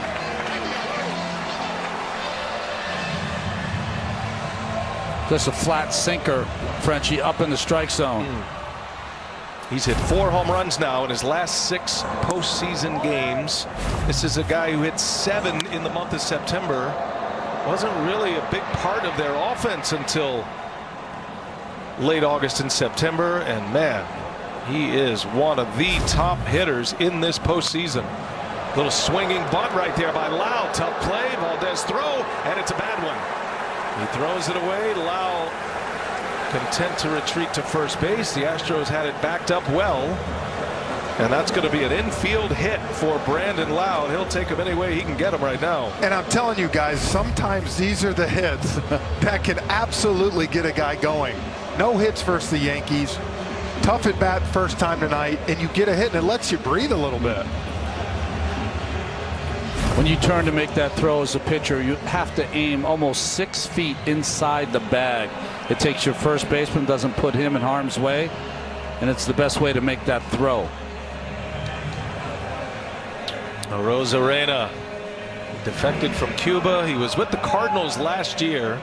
Just a phenomenal story, and he's had another moment. He almost hit a home run in Game 4 of the division series to make it 4 consecutive games. Gardner robbed him of a home run. Lauren, he continues to make a name for himself, and they asked him who his favorite player was, and he said Randy Rosarena is my favorite player. I love it. Kevin Cash told me once he gets pitched tough or strikes out like he did last at bat, it's almost like he puts it in his memory bank, BA. And if you ever go back to that pitch, he's ready for it. Even within an at bat, he's able to make that adjustment. Struck out on a fastball his first at bat, did not miss it in his second one. Well, you can think along with Maldonado there as well. We gave you the splits on the pitch, the differential between the sinker and the breaking ball. You feel pretty safe with a sinker away with 2 strikes, get him to maybe roll over, but that has not how he's been going. A Rosarena, incredible power to all fields, and he's popped 4 home runs now. I mean, remember, he was COVID positive. He didn't start the season until late in August, so really September was his chance to get loose and get ready. And now he's got 13 hits in this postseason. And he's making them count, too. Damage. Yes. Yandy Diaz takes a strike. had the heat behind it. And you could see Springer just gave up the chase. Beautiful shot from up above and the Goodyear blimp. Yandy Diaz, 1-1 count, and Valdez will check on the runner Lau. Playing a pretty good shift against Diaz, who's got a great ability to hit that ball the other way. And that's one thing he's trying to pull right now, and that's why he struggled this postseason. He's hit 91, but with that being said, a great eye, 7 walks this postseason.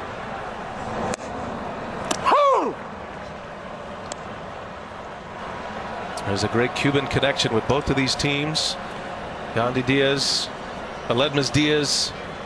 You've got Yuli Gurriel, of course, Arozarena. Just a testament to the great baseball played in Cuba. Many leaving their families to come play in the States. A swing and a miss. Valdez strikes him out for the second out of the inning. And for Valdez, that's strikeout number 5. 2 outs in the frame now.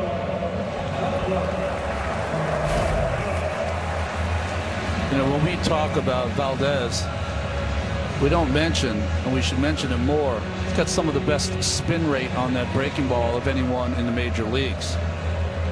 So this is not just a get me over pitch. This is a put away pitch when he's ahead. Comes back after the home run, that infield hit, made a good pitch, and then a strikeout. Here is Hunter Renfroe. Well, he has found the hole in his swing, hasn't he? Valdez going right to the bottom of that swing of Renfroe, down and in, and he has come up empty. He struck out in the second inning. I think it's the hardest thing to do. He didn't play a lot in the division series, and now here in game 1. After an electrifying moment in the wild card series in game 2, the grand slam. That was against a lefty, Hyunjin Ryu. Only grand slam in Tampa Bay Rays postseason history. And it was a no-doubter. And this was an early put-away punch for the Rays that secured that second game, gave them a big lead. 2-game sweep of the Blue Jays as the top-seeded Tampa Bay Rays would send Toronto home in 2. Man, he's a low on base percent. He's in there to do exactly what you just saw. And this team for the Rays, 26 of their 33 runs now in the postseason via the home run. So that's what they're looking for right now.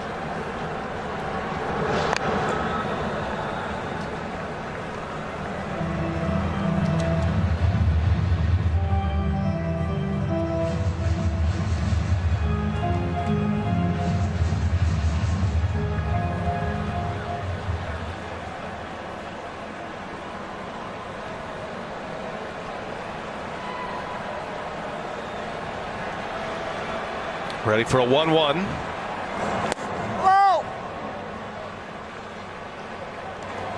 Renfroe gets the benefit of the call that time, right on the edge. Looked to be a good pitch. 2 balls and a strike, though. Those swing pitches were on the 1-1 count. Yeah, that can change an at-bat, can it? Manny Gonzalez is seeing that pitch middle of the plate and in. He is missing that ball occasionally. Strike on the outside part of the plate. 2 balls and a strike. Renfroe in a hitter's count with a runner at first in Lau.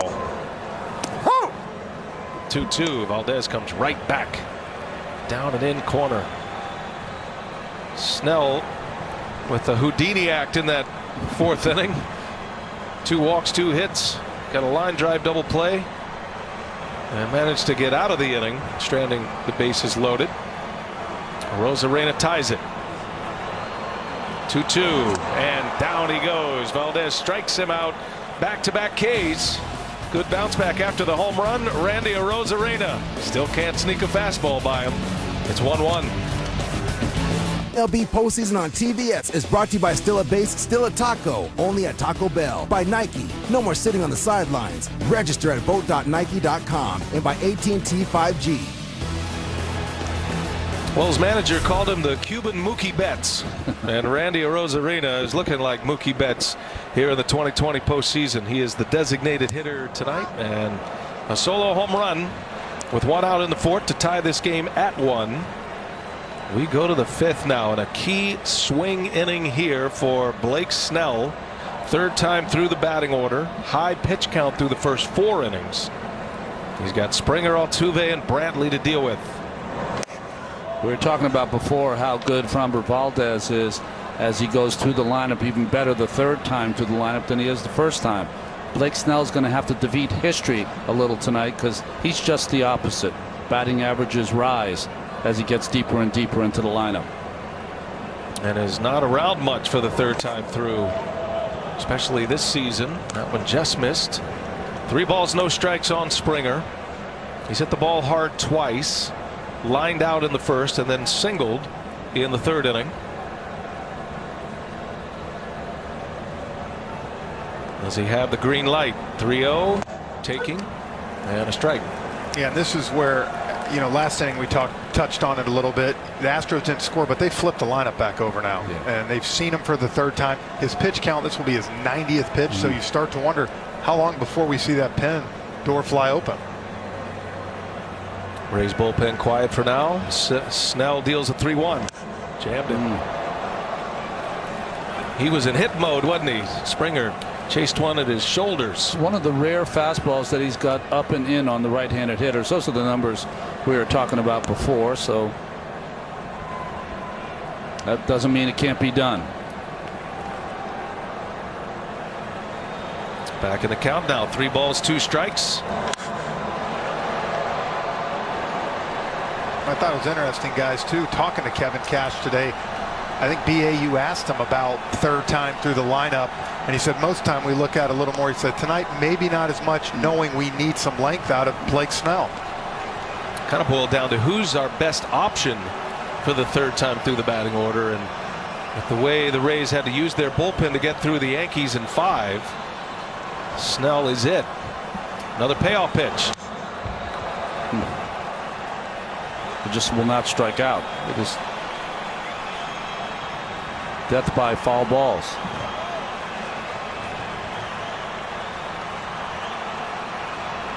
A quiet Rays bullpen. Each team carrying 14 pitchers for this ALCS.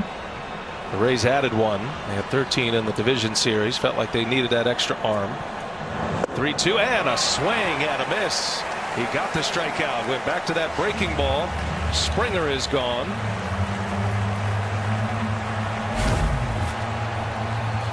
Gets on that side of the ball. That's that cutter slider that he throws. It looked more like a slider out of the hand of Blake Snell. Good pitch. Maybe his best pitch of the night. Yeah, I think after 3 straight fastballs, too.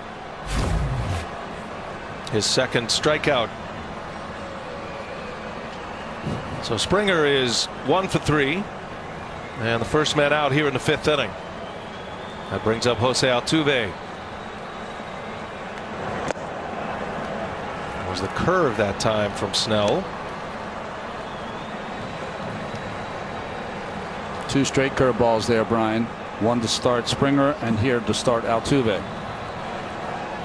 Now a former MVP matching up against a former Cy Young Award winner. Altuve the MVP in 17. Snell won the Cy Young Award in 18. Pours in a strike. Got that inside corner.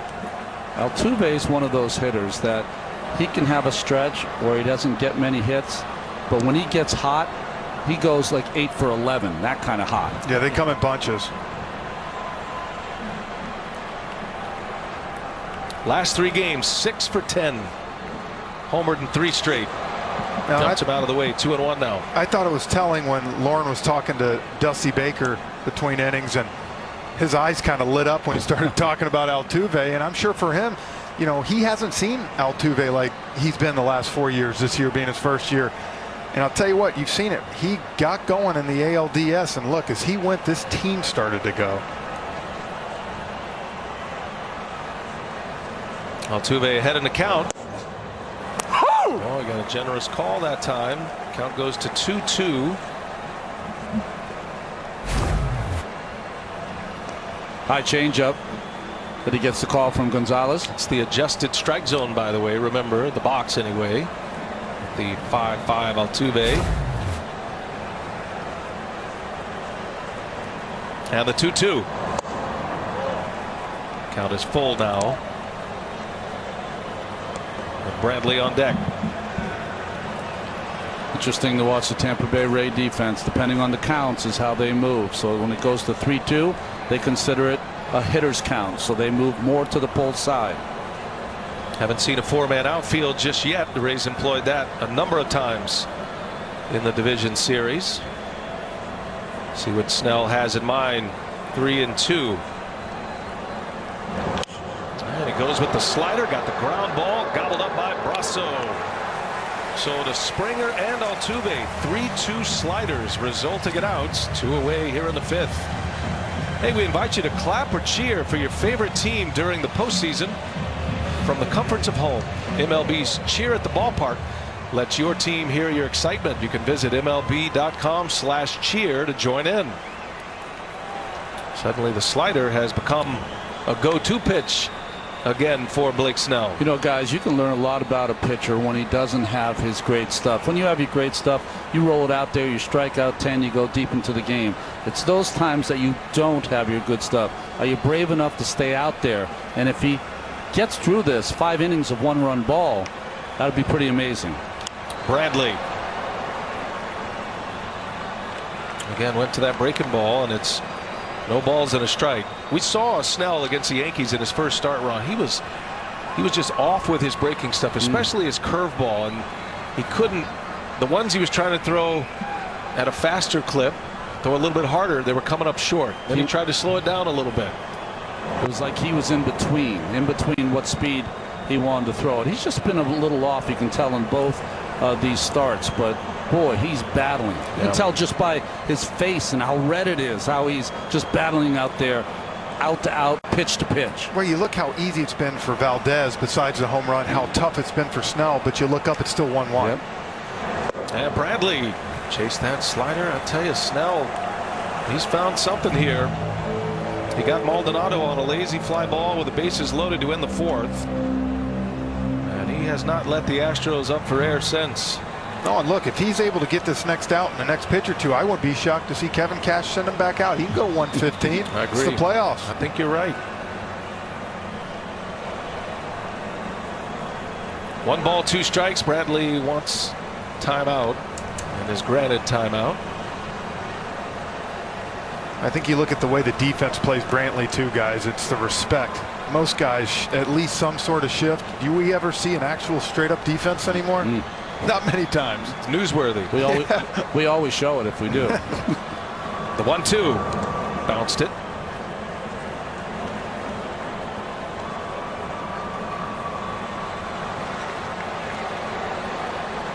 Mike Zunino is going to be black and blue until January. Snell always makes him work. Snell had 7 wild pitches in the regular season. That was the most in the majors. Tied for the most with his teammate Glasnow. Sonny Gray on that list as well. 2 balls, 2 strikes. And Bradley, a little half swing, able to check his swing. And again, it's a 3-2 count. So 3 batters faced in this 5th, all 3-2 counts. With that ball down in the strike zone, Brantley is such a patient hitter, especially with 2 strikes. Last 9 hitters, Houston Astro hitters, 6 full counts for Blake Snell.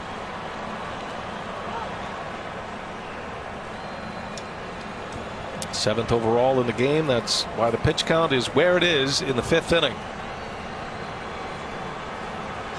Somewhere Greg Maddux is saying, you know, I finished plenty of games and started other games in 104 pitches. Got through 2 innings of the next game. Won 355 games. 3-2 pitch. Hit sharply, but a man is there. Second baseman Lau makes the play, and a 1-2-3 inning for Blake Snell. He needed that one. All tied at 1. Tampa Bay coming to bat as we go to the bottom of the 5th. Diego Bay, sunset here on the West Coast. Don't let that scene fool you, though. A battle here in this American League Championship Series, a rematch of the Division Series in the AL last year, the Rays and the Astros. Framber Valdez back on the mound. Adames on the first pitch. He fouls it away. There's been a couple of solo homers in this game.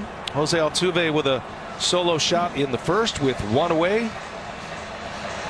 Good way for the Astros to get started, and then Randy Arozarena on a 2-strike pitch, homered with one away in the fourth. We're keeping an eye on Blake Snell, up over 100 pitches. There is activity in the Tampa Bay bullpen. John Curtis, who had a rough game one against the Yankees, but then came back and pitched beautifully later in the series. 2 right-handers coming up.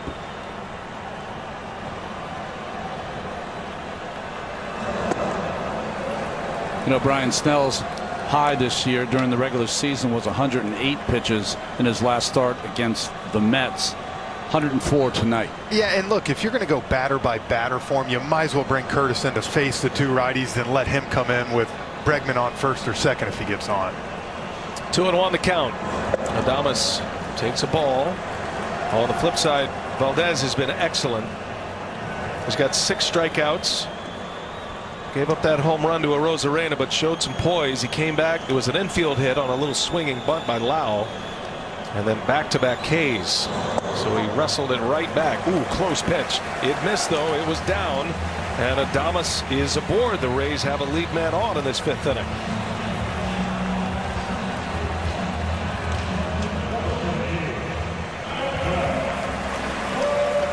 Hey, 1 in 5 kids in the U.S. may not be able to afford to play Little League. For every text of Little League to 313131, T-Mobile will donate $1 to their Little League call-up grant program so our kids can keep playing ball. Got a lead runner on. Second time tonight. Lead man has reached for the Rays. And on the first pitch, Margot back to the mound. Fired at first in time. You were interested in that throw, Ronnie. Yes. I saw you perk up. The last time Valdez threw it over there, he threw it away. But the last one, he threw a cutter over there. This time he sunk it a little bit.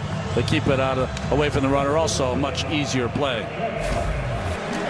And the smart play. Look, the way he was hustling here, I thought he was about to turn and just smoke it to Altuve at second, but got the out. I mean, these are all these composure moments, guys. How do you follow up a home run when the game is tied? How do you follow up the next time you make a throw to first? And he's checking all these boxes right now of a guy who is participating in his first postseason. Made it look easy. Showed great quickness. Runner at second, though, works like a bunt, like a sacrifice for the Rays. They have a runner in scoring position for Kiermaier. He pounced on a first pitch curveball his last time up for a double. And gets a fastball this time for a strike. Starting to see some frustration by these hitters. Kiermaier thought that one was high.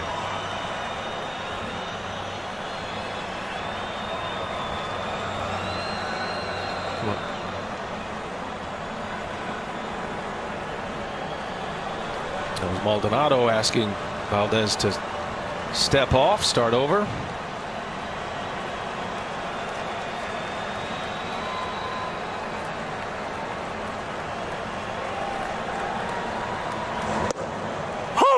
You can see him staying hard now to Kiermaier. Hung him a first pitch breaking ball last time. Now 2 fastballs.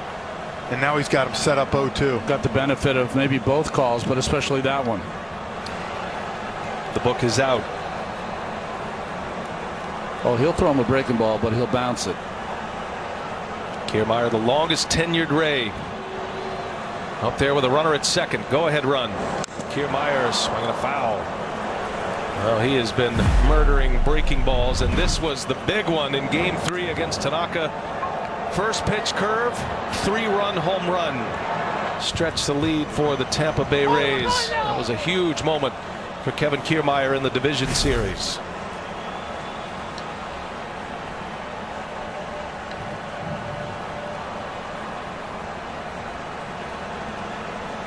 Adames ready to run at second. One away in the inning.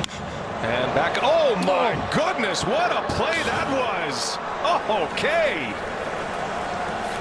Framber Valdez with some nifty glove work right there for the second out of the inning. Adames advances to third base, but go ahead and mark that one down. Well, he's got a smile too. Watch me catch a rabbit in my hat. And then he almost had the audacity to think, well, maybe I'll get him at third. And maybe could have. Maybe I just take this out to first base. You know, we're occupying this booth in San Diego that was occupied for many years by the late Jerry Coleman. That's right. And you know what he'd say on a play like that. Hang a star on that one.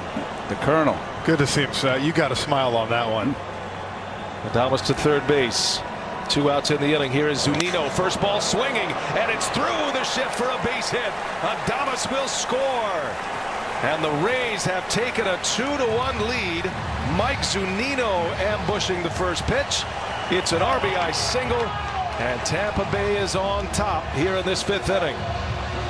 Well, Valdez has not walked many people. This is where a walk in a playoff game is a rally. Moved it over, and then first pitch, he gets a sinker. Doesn't do too much. Right off the end of the bat. And just found a spot in the shift. That's all that was. Good try by Altuve. One of the oldest cliches in the game. Hit them where they ain't. And Zunino did just that. And the Rays are on top. After trailing 1-0 after the first half inning. They've scored in each of the last 2 innings. Back to the top of the order now at Mike Brasso.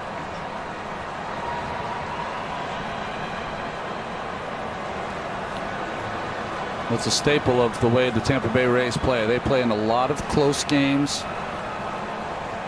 They just battle you. Yeah, 14 and 5 in 1-run games this year. They know how to win late. And then we talk about the Astros bottom part of the order. For Kevin Cash in this Rays lineup, the 8 and 9 guys this year, 12 RBIs in the postseason. So getting production from kind of where you don't expect it. 14 wins, as you mentioned, in a 60-game schedule. 40-win season for the Rays. Good chunk of their victories coming in games just like this. Brasso on the ground. Correa. And he bobbled it and has no play. Boy, Correa was very nonchalant with that. Kind of flipped it from his glove to his bare hand, and he bobbles it. It's an E6. And Brasso will reach, and the door is cracked open a little bit here for the Rays to extend in the 5th.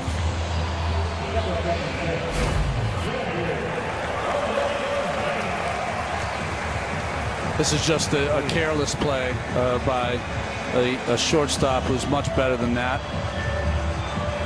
Just didn't come up with it, and regrettable there by Correa. Yeah, we talked to one of the best infields in all of baseball, 991 fielding percentage. Kind of a lapse, and now the last guy you want to see come up in this situation. Randy Arozarena, who homered his last time up. Valdez tried to sneak a 2-strike fastball by him, and he ripped it over the center field fence. How about those numbers? And that's with a stretch of 0 for 8, still hitting .448. Yeah, he was 0 for 8 before that last home run. Maldonado's going to pay a visit. Big, huge part of the game. Usually when an infielder comes in who just made an error on the mound, he will say, hey, pick me up now. Come on. Well, get me out as here. you said, a huge part of the game. Yeah. We've seen the Rays get out of a couple big jams, and it's just kind of a different feel. Snell, you felt like battled, yet he gave up 1 run. Seems like Valdez has been in control the whole time, yet he's given up 2. He's on the losing side right now. Got one of the hottest hitters in the postseason at the plate. That only adds to it. Take a look inside the numbers for Randy Arozarena. It's presented by DraftKings. And hard hit ball, so that's defined by an exit velocity at 95 miles per hour off the bat or better. And Arozarena is at the top of the list after that home run in the 4th inning with 1 away.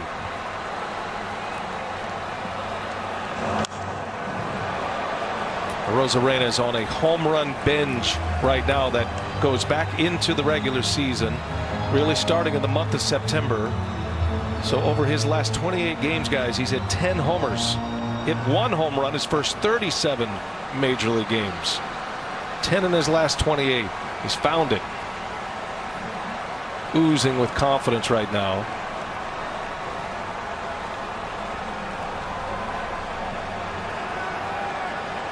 2 on, 2 out.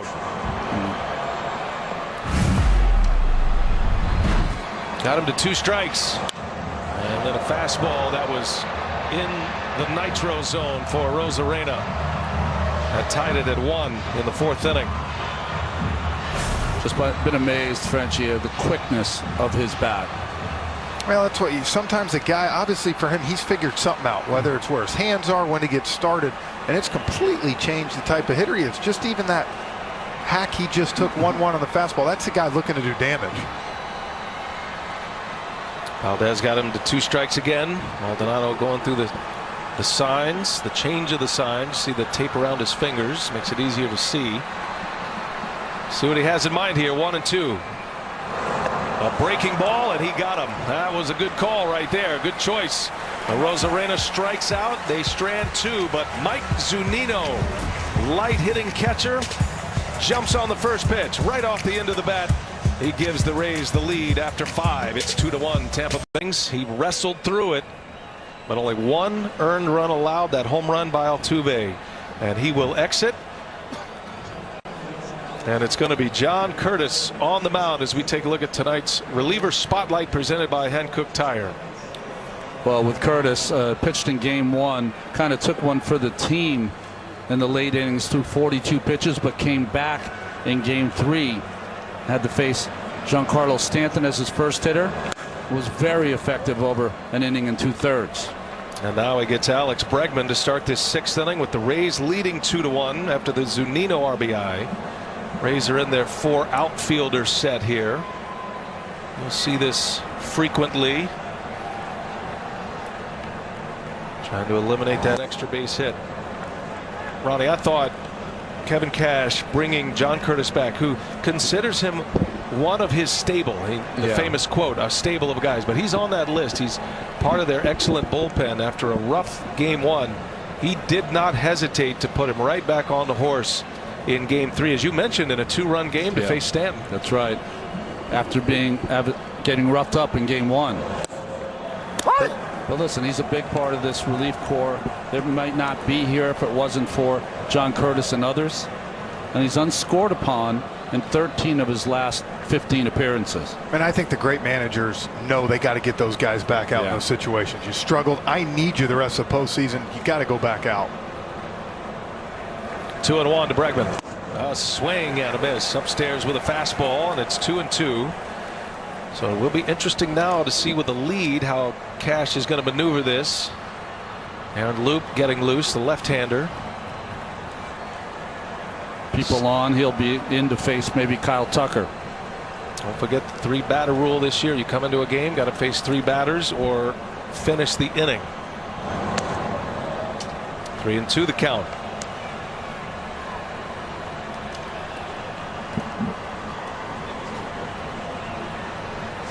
Carlos Correa due next. Bregman, Correa, Tucker. Anybody gets on, Gurriel. 3-2 and a shot through for a base hit. So he finds the hole with only 3 infielders and only 1 on that side. That's a single for Alex Bregman. He's 2 out of 3 here tonight, and the Astros have a lead man on in the 6th inning. Well, great job here. 3-2. Throws him a good fastball. Kind of beats him to the spot, but for Bregman right there, knows we need base runners. 3 infielders, pokes it through. Big League AB. Frenchie, what did you see in the Oakland series for Houston?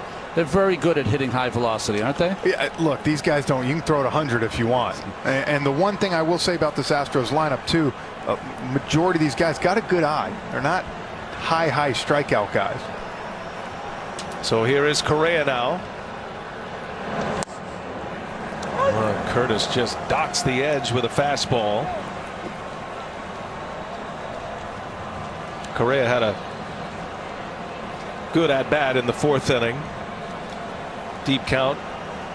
Drew a walk, fouled off some tough pitches from Snell. Grounded out in the 1st inning. 1 ball, 1 strike.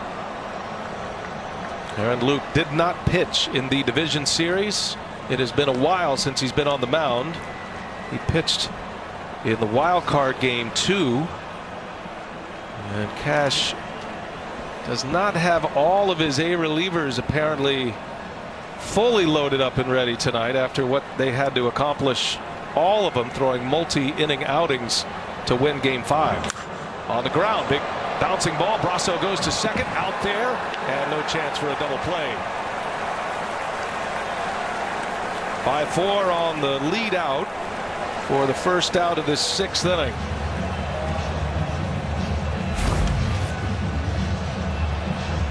Kind of took a high bounce on him right here, and it took him a minute to get rid of the ball. Good job by Lau to get rid of it, but Correa too quick. Just used that bag as a buffer so Bregman couldn't get into his legs.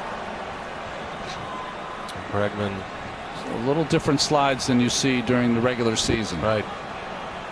Stayed on the bag. Yep. Lau gave him a look. So here is Tucker now.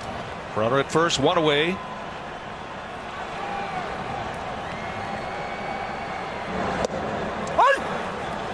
And BA, this is where that rule you mentioned has changed to me the whole game. Because right now, we would be getting a pitching change.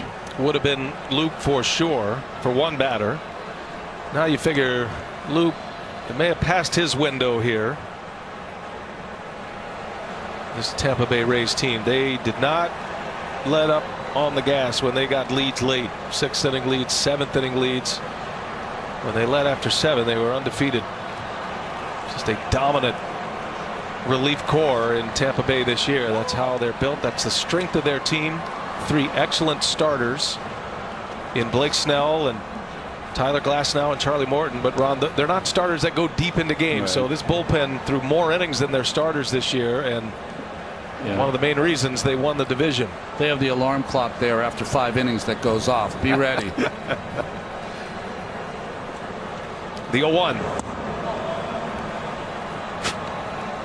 There were a lot of inconsistencies with the Houston lineup throughout the year. They had some guys going, some not. Brantley was strong almost the entire year, but you can't say enough about Kyle Tucker. Probably had as many big hits during the 60-game season as any Astro. He had 27 extra base hits. And talking to a couple of the Astros hitting coach, Alex Cintron and Troy Snicker, they both were talking about how this guy, from just the beginning of this year, Ron, until the end, his approach at the plate, learning how guys are pitching him, has just improved immensely. And like I said, he's had a great postseason. 8 game-winning RBIs this year. That was tied for first. Coming off a 3-hit game in Game 4 of the division series.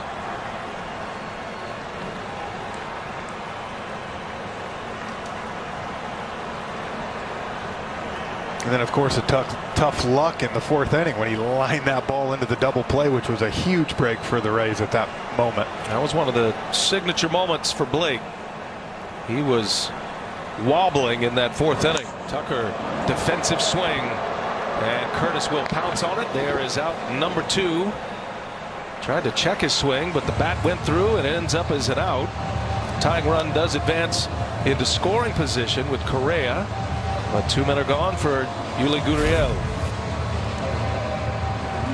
Excuse me, swing right here.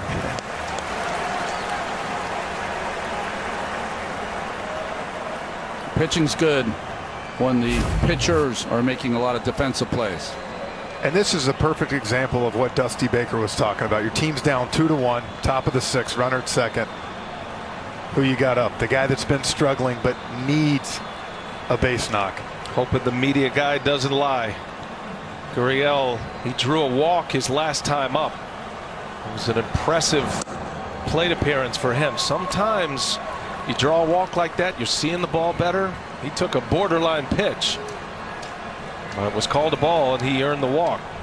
Go back to Brasso's big home run, guys. Saw more pitches from Chapman, finally times it down. 2-0.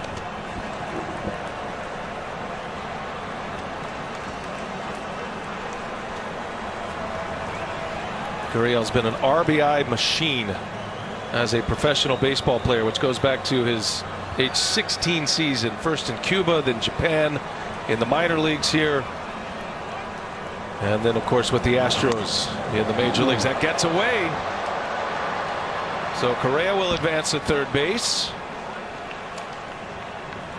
And now the tying run 90 feet away with the count 3 balls and no strikes. Sometimes these are the plays that you see catchers not making the catch on. They're trying to not frame it, but trying to get it in the glove and maybe bring it back into play. But not a good play there by Zunino. Scored as a wild pitch. Wonder if Gurriel has a green light. 3-0. Curtis deals, and it's ball 4. Walked him on 4 straight. Despite his average, it showed the respect that they have for Gurriel. He didn't want any part of him. Still a threat. No, and it shows you how Dusty Baker's going to play this right here. He's going to let Diaz hit. He knows if he goes and puts Reddick in against the right-hander, Luke's coming in to face him. Back to the mound. The pitcher whisperer, Kyle Snyder. And he's going to bring his entire infield in with him as well. 2 outs in the 6th inning in a 2-1 game. We remind you, we've never done October like this. That means anything can happen. MLB has you covered on social media: Facebook, Instagram, Twitter, and YouTube. That's how you get around the rule of having to face 3 batters. You have your left-hander up, and if you get to 2 outs, then you get a possibility, like you said, Frenchie, if Reddick comes up, he can get just the left-hander out, and he's out of the game. And on the Zoom call today, guys, Dusty talked about that. When do I pinch hit Reddick? When do I pinch hit Diaz? This is his first really big moment where he's had to make a decision, and he's sticking with the right-hander. So same side matchup here. Diaz, who reached on an infield hit his last time up. There's Reddick. Made a great catch in game 4 of that division series against Oakland. Saved a homer. Diaz on the first pitch, right in front of the plate. Fair ball. Zunino jumps on it, and the inning is over. That soft, wet area in front of home plate, that ball just died. Like backing up a 9-iron. Nice play by Zunino. Still 2-1 Rays. San Diego. Picturesque San Diego, California. And as the lights up full candle here at Petco Park, Valdez continues for the Astros. He has been excellent. 2 runs are in for the Tampa Bay Rays. They lead it 2-1. It was a home run by Arozarena to tie it in the 4th, and then a 2-out RBI single right off the end of the bat by Zunino. That happened last inning. Brandon Lau will start it for Tampa Bay, followed by Yandy Diaz, then Hunter Renfroe.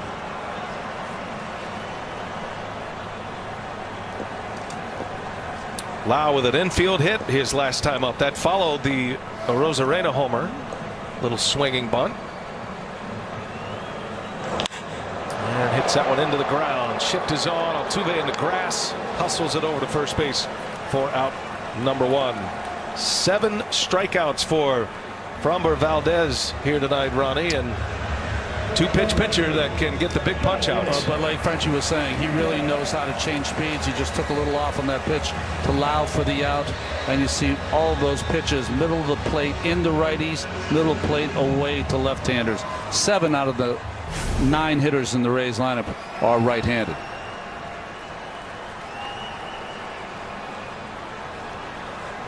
Brings up Yandy Diaz. A walk and a strikeout. He was the 5th strikeout victim. And you could see 6 out of 7 of those Ks bottom third of the zone. Does a great job. We've only seen him leave a couple balls up tonight. One of them got hit for a homer.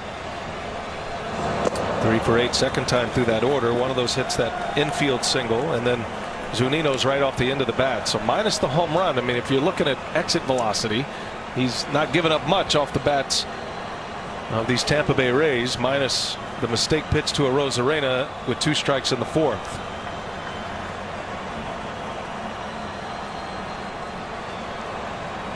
And Diaz takes a ball. Let's send it down to Lauren Shahadi. What do you have, Lauren? Well, Ron was talking earlier about movement. Framber pitching with more confidence, cut down on the walks, and he credits his growth to a sports psychologist and becoming a father, and said 90% of his offseason prep was mental. He said he learned how to focus on the mound, control the strike zone, as you guys were talking about earlier, and let the small stuff go, control what he can. That's great stuff, Lauren. Dusty was talking about they didn't know what they had in Valdez when they came to either spring training or the summer camp. He has been a guy who could never throw the ball over the plate despite having good stuff and working with Brent Strom. Certainly would help that. One of the best pitching coaches in the game. Brent Strom, one of the OGs of the analytical movement. He is into the sports science, has been a long time, and has found a home with the Astros. As Diaz takes a ball, a little stare down to Valdez. Diaz giving him a tough battle right there, and a base runner with 1 out. So here's what's coming up. The National League will get their ALCS started. It'll be on Fox. Our friends Joe Buck, John Smoltz, Ken Rosenthal, Tom Verducci will have that for you. Braves and Dodgers tomorrow night. We'll be back for Game 2 tomorrow afternoon. And then we'll get rolling with Game 3 in this series on Tuesday, and Game 2 of that NLCS Tuesday. As you see Ryan Thompson, the Sidewinder, getting ready. Astros have 9-1-2 coming up in the 7th inning. Renfroe takes strike 1.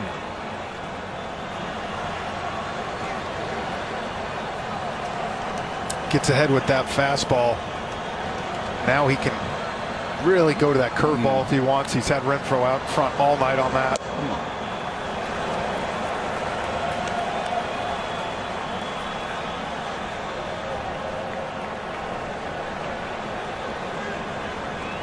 Renfroe with back-to-back strikeouts against Valdez. Pitch count in great shape here, but he's trailing 2-1.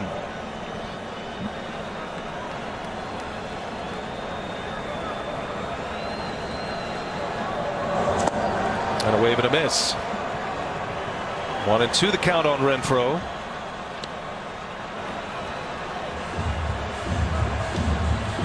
Renfroe's hit some of the longest home runs ever hit in this ballpark.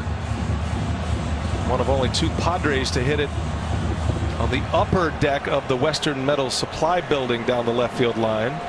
He had been the only one until this year when Fernando Tatis Jr. did it. Makes sense. The year that Tatis had and the power that he has. But so far Valdez has found the holes in Renfroe's swing. 1 ball, 2 strikes with Diaz at first. Got a piece. Better swing at that one, even though it wasn't a strike. He's given him a lot of those curveballs tonight. He's been out front. You said finally got a piece of that, but you know, I know he can probably go back to a fastball and challenge him. I would probably, if I was him, just come back with that same curveball, maybe a little bit lower in the zone. Maldonado wants the sinker. Look out. 1-2 pitch. Renfroe had a big swing that was right down the middle, and he fouls it away. And Valdez knew he got away with one right there. You know, in a day and age, though, where we see so many pitches true and foreseen and carry, this ball just has a little faint dip to it at the very end that stays under the bat of Renfroe. That's that spin you're talking about, right, Ronnie? That sinker, the rotations of that ball so fast to the hitter's eye, it's below where you think it will be. See what he has in mind. 1-2. 1 man out, 6th inning. And swing and a miss. Renfroe strikes out. He's got him again. 3rd time he struck out Renfroe, and that's number 8 for Valdez. Well, he's thrown him just enough fastballs to keep him honest, but it's been a steady diet of curveballs. TBS Total Motion presented by Progressive. Yeah, and there's the kind of his 2 curveballs. Yeah. You saw that one was more slow, kind of downward. The ones he got him to swing at earlier are more kind of sliderish. Back foot. Satisfied look by Valdez. Now facing Adames.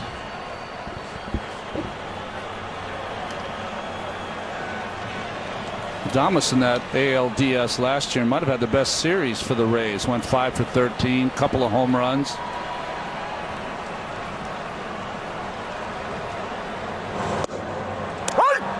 Yeah, so far this postseason, quiet. 3 for 22 with 9 Ks.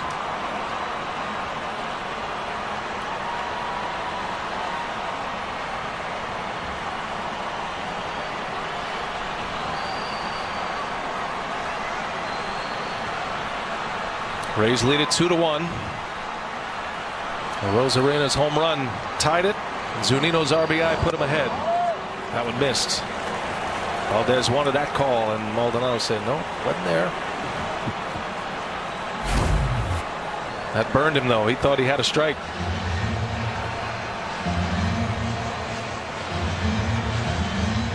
Maldonado's such a good pitch framer, especially with a guy like Valdez who's around the plate. He sticks him every time. Can make it tough on an umpire.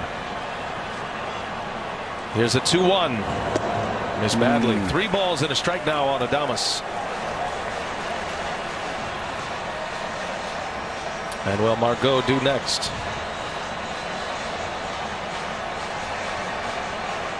It's a good spot for Adames. I think of him as a better low ball hitter than high ball hitter. 3-1 count. Does he get that sinker a little up? He's got some pop. 3-1. And he lost him. Ball 4. Adames draws the walk with 2 away. Second walk of the inning. And Strom's on his way out to chat with Framber Valdez. Give him a little bit of a breather here, perhaps. Let the bullpen get active with 2 outs in the 6th. Hey, see contestants win a fortune by ranking other people's misfortune. The hit series, The Misery Index, is back, hosted by the stars of Impractical Jokers and Jamila Jamil.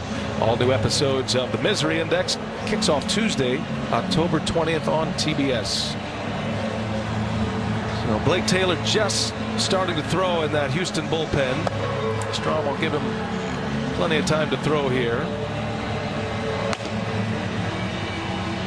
Dusty Baker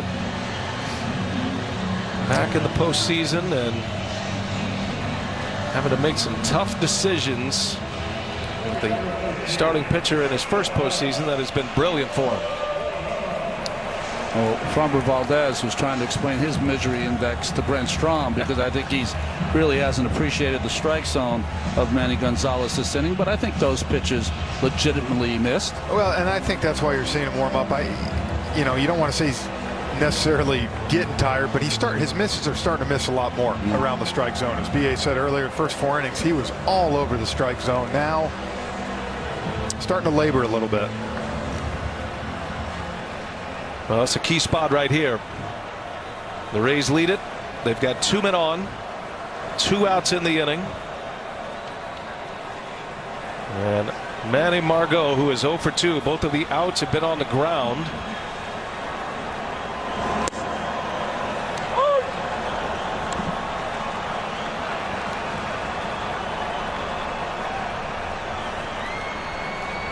There's a line for Valdez. 17 2/3 innings in the postseason. He's given up 4 runs so far.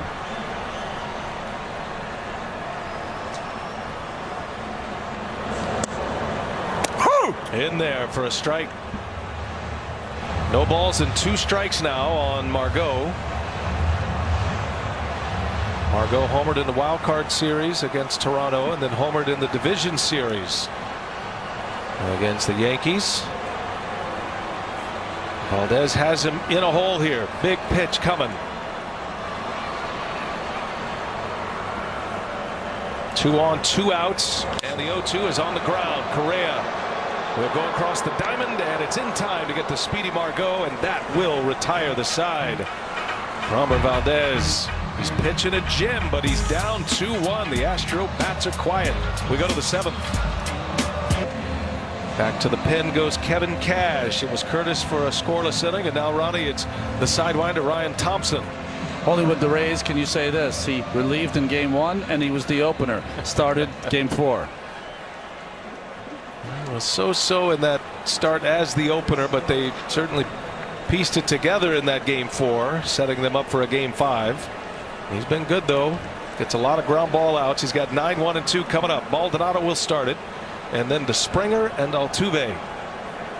Astros with just 1 run despite 7 hits tonight.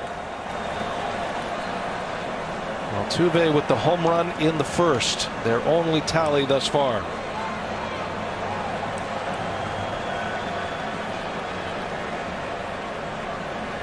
Maldonado was up there in a key spot in the fourth. He flew out to right with the bases loaded. Boy, that did not miss by much, if it missed at all. That was a pretty good pitch. Manny Gonzalez is the only one that matters, and he called it a ball. It's 1-1. In constant motion is Ryan Thompson. We'll see the opener at some point in this series if it lasts long enough. The difference between his sinker and his breaking ball is shocking, and one of the reasons he has had this incredible season. Commands him well. Comes out of the same release. And he ties up Maldonado. I mean, one pitch leads to the next, and that he missed badly with a breaking ball, but then not even a strike and gets the swing and miss. You know how you have train tracks and sometimes the train will derail and go one way or the other? They change the tracks on you. It's kind of what it's like facing Thompson. Well, that's where it gets so tough as a hitter. Maldonado's thinking 2-1. Here comes the sinker. I got to get started early, and you chase it. Going back to that breaking ball here. 2-2 pitch, and Maldonado swings and misses. Well, Thompson just set him up beautifully with those two weapons that he has. Take a look.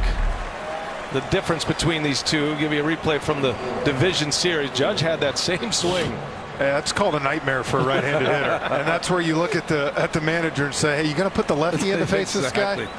Or if you're on the bench, you say to the lefties in the lineup, "Go lefties." It's so tough. Honestly, when you face these guys, you see right here after that sinker, look at him flail open. You can see it. He's cheating a little bit. You got to pick one or the other. If you try to cover both these pitches, you got no chance. 17 inches the width of the plate, and he's getting what, 22, 23? I was going to say 3 feet. 3 Separate, feet. maybe more. Yeah. I mean, it's off the charts, and it's got some velocity to it. Because of that, Springer up there aggressive and fouls it away. Remember, these two teams didn't face each other this season. On the ground, right to Lau at second base. 2 up and 2 down for Ryan Thompson. A strikeout and a ground out. And Springer hit the pitch you wanted. He got the fastball out over the plate. Just happened to hit it right at the second baseman.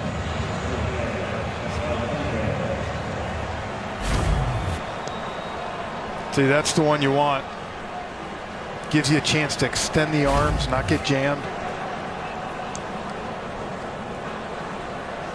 John Curtis working a scoreless inning. Got through the 6th. Had some base runners with a hit and a walk, but stranded 2. And now Thompson, who faces Altuve.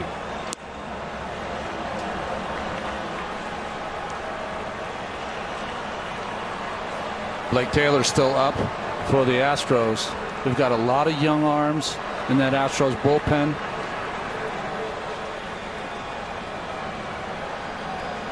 Got a left-hander on deck for Houston and Bradley, so the Rays bullpen still has activity as Loop continues to throw. He's got his targets, and Bradley would be one of them, I'm guessing, especially with 2 outs. If Altuve reaches, Bradley would hit. 2-1 Tampa Bay. We play in the 7th inning, game 1. And Altuve takes a strike. Another generous call there, and Thompson is back in the count at 2-1 instead of 3-0.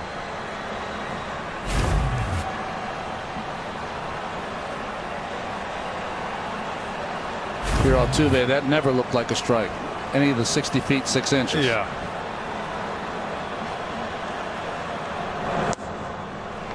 Misses with a fastball.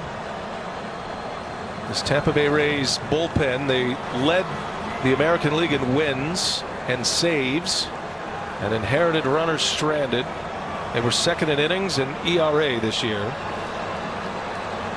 Had more innings than their starters combined this season, their bullpen. Altuve beats one into the ground. Adames fires to first, and Thompson with a 3-up, 3-down inning to strike out and 2 ground ball outs. 2-1 Tampa Bay. Stretch time in game 1 in San Diego.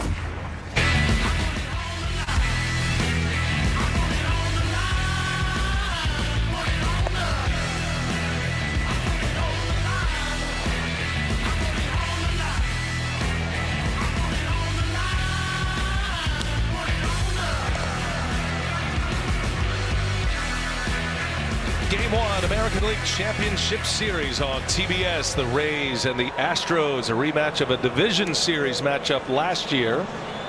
And the Astros go to their bullpen. First ball swinging Kevin Kiermaier. So Blake Taylor is on to pitch. Framber Valdez was excellent, but he will exit trailing in this game. Taylor appeared in 3 games in the ALDS versus Oakland, 2 scoreless frames in that ALDS. Came from the Mets to the Astros in the Jake Marisnick deal. The Astros have a very young bullpen. They have a lot of inexperienced arms, so no at-bats for many of these hitters against their bullpen. And a lot of these bullpen arms were starters in the minor leagues and getting accustomed to the bullpen. But they've done a great job. Yeah, I thought that would be something interesting to watch as the first couple games unfold in the series. You got offensive guys haven't seen a lot of these pitchers. First couple times, advantage pitcher. Yeah. 2 balls and a strike on Kiermaier. 2-2 now. This is a Rays kind of game. This feels a lot like Game 5 of the division series against the Yankees. Bottom of the order for the Rays, the 8 and 9 hitters, the 2 catchers, Zunino and Perez, and then typically Kiermaier hitting 8. They have had monster runs in this postseason. No easy at-bats down at the bottom of this order. Kiermaier with a double his first time up. And he lines that one down the left field line. That's down fair and to the wall. Kiermaier on his way to second. And he is in there with a double, his second double of the game. He's gone line to line for his extra base hits. 2 out of 3 tonight. And the Rays have something cooking here in the bottom of the 7th. What a great job of hitting. Gets another fastball, really probably a ball off the plate, and goes with it for another double. And you saw those numbers at the bottom by the bottom part of the order. That's when your guys are struggling like Lau and Adames. To get that production is huge.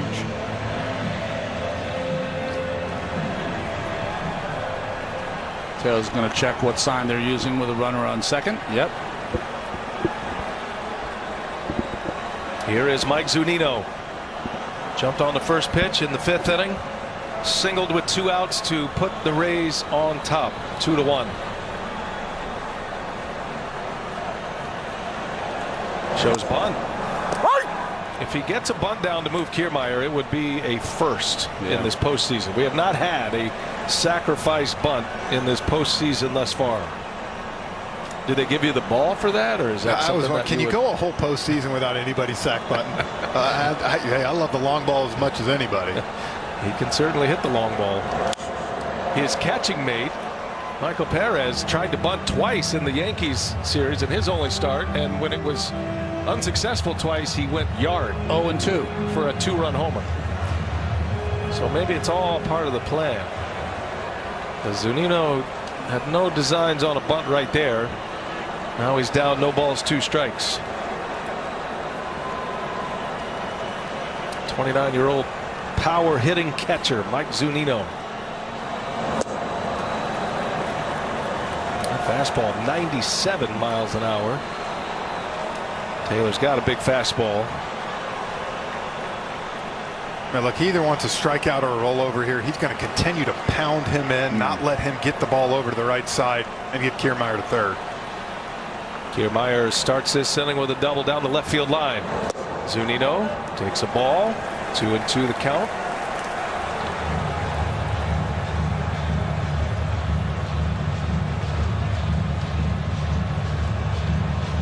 Mike Brasso due next. He's had decent success against hard-throwing left-handers recently.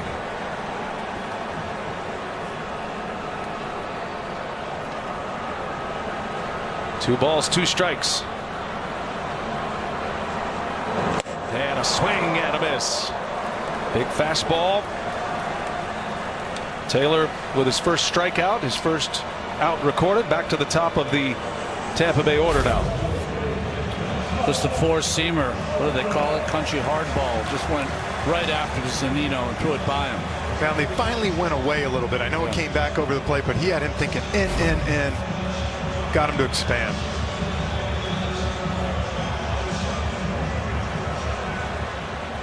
So back to the top of the order. Fourth time around for Brasso. He's 0 for 3. Reached on an error his last time up.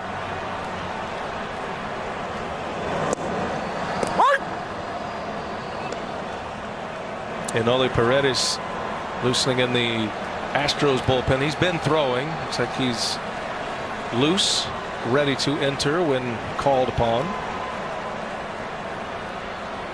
Got to keep an eye on Kiermaier here too. He got caught stealing earlier, but he wants to get to third with one out. I used to always think if a guy got thrown out stealing early in the game, third base, not to worry about him the rest of the game. Right. No one wants to be wrong twice. That's a long, shameful jog back to your dugout. But I'm with you, Frenchie. I mean, that could be a big play if he could get to third. Yeah, young pitcher, not holding him on very well. Maldonado's got a cannon behind the plate. He's already showed it off once. That one misses. 1 ball, 1 strike.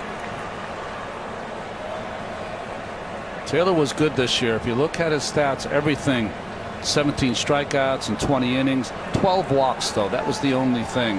And he had a couple walks in the ALDS. Got out of it, but definitely put some stress pitches on him. That one giant home run on his postseason register right now. Oh, Brasso hit by a pitch. Up and in, gets drilled. So Brasso will reach. 2 men are on. Gets to first the hard way. Ooh.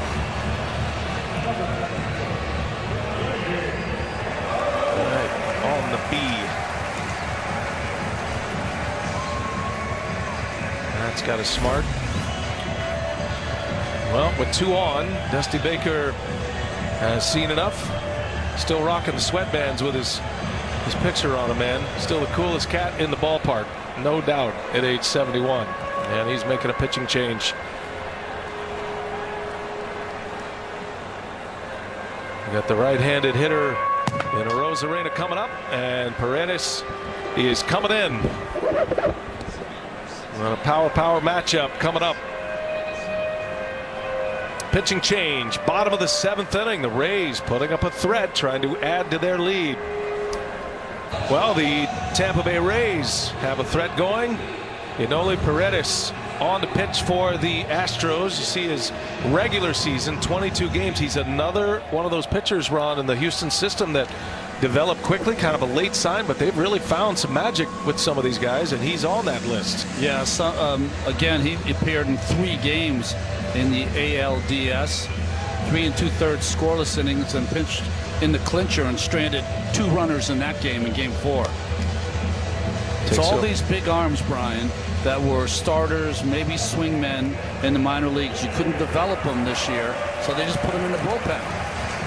And this forced Dusty Baker to have to make a move a little quicker than he wanted to. I saw him talking to Strom, the pitching coach. They were hoping to get that out, probably put Arozarena on and set up the lefty-lefty matchup for 2 outs. But this is the guy they have to get right now. Yep, this is a potential big swing moment here as we play in the 7th inning with 1 out. 2 men are on. Kiermaier, the lead runner at second with great speed. Brasso runs well over at first. And Randy Arozarena, who tied this game with a home run in the 4th inning.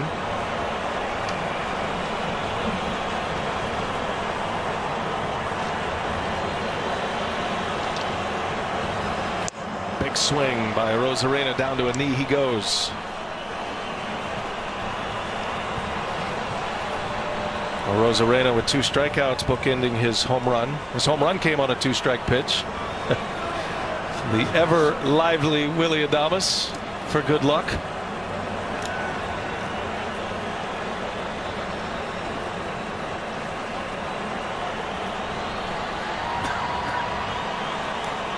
Here's the 0-1. Slow roller, and it'll roll foul. No balls, 2 strikes. Take a look at StatCast, powered by Google Cloud. His home runs this postseason, he's got 4, 3 in the division series.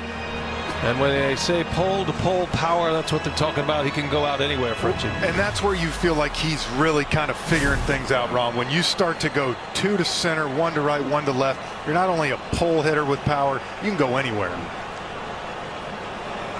There's only 2 other players with more home runs in the postseason by a rookie. Kyle Schwarber had 5 and 15. Evan Longoria of the Rays in that 08 World Series run, he had 6. Rosarena's got 4. 0-2 the count.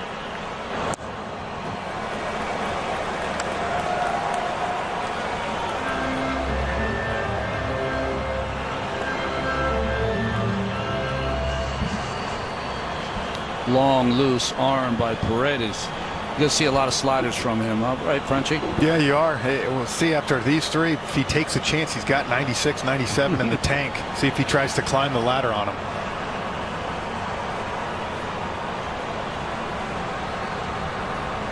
Here's a 1-2. Never mind. Inside move. Kiermaier holding his ground.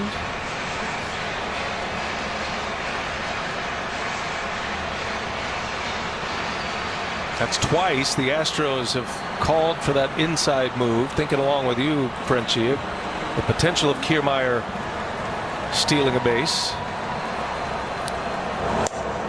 Fastball missed at 97.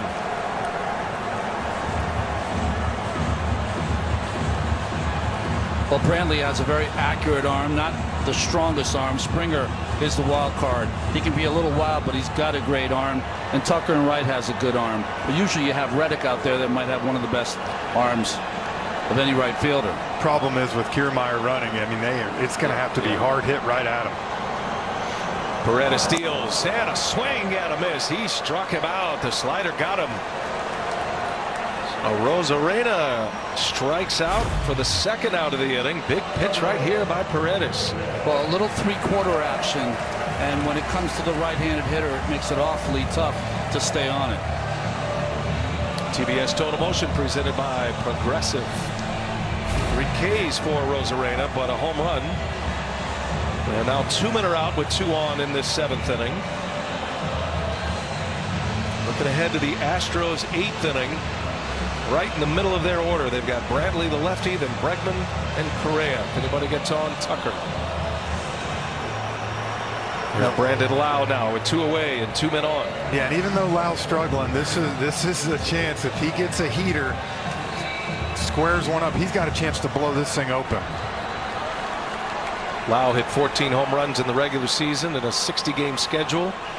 Led all second basemen in homers this year. And he was late. Fouls it back. Lau led the Rays in just about every major offensive category. Batting average, homers, RBIs. Led him in OPS.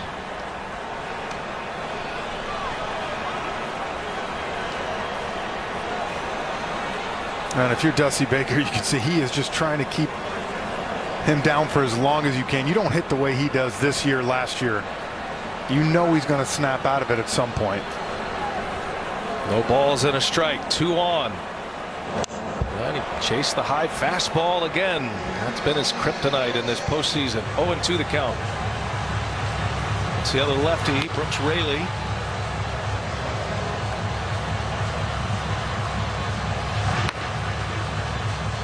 And Loop has been throwing a lot. Remember, Michael Brantley due to lead off. The Yankees fed Lau a steady diet of fastballs, shoulder high, across the top of the strike zone or higher. We'll see what Paredes features here. That's where he lives, right? Lau certainly starting to feel the pressure of this slump in the postseason. When you're the centerpiece of the offense. Did have an infield hit in the 4th. A strikeout and a ground out around it. It is easier to take, though, when your team's winning. No balls, 2 strikes.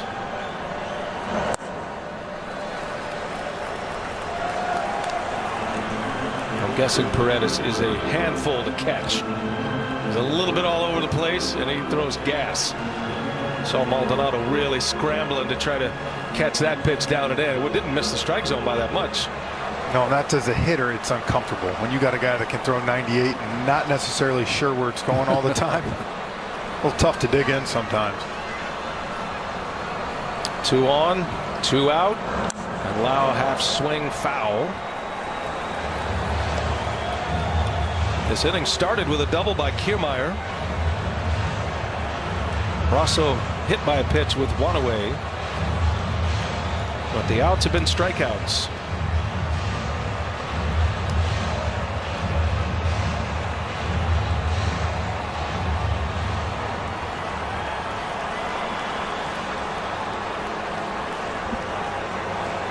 Second batter faced for Paredes. Here he comes, and he missed. 2-2 the count. Good take by Lau there. Yandy Diaz due next. Lau would love to give him a swing in this inning. Diaz a very patient hitter.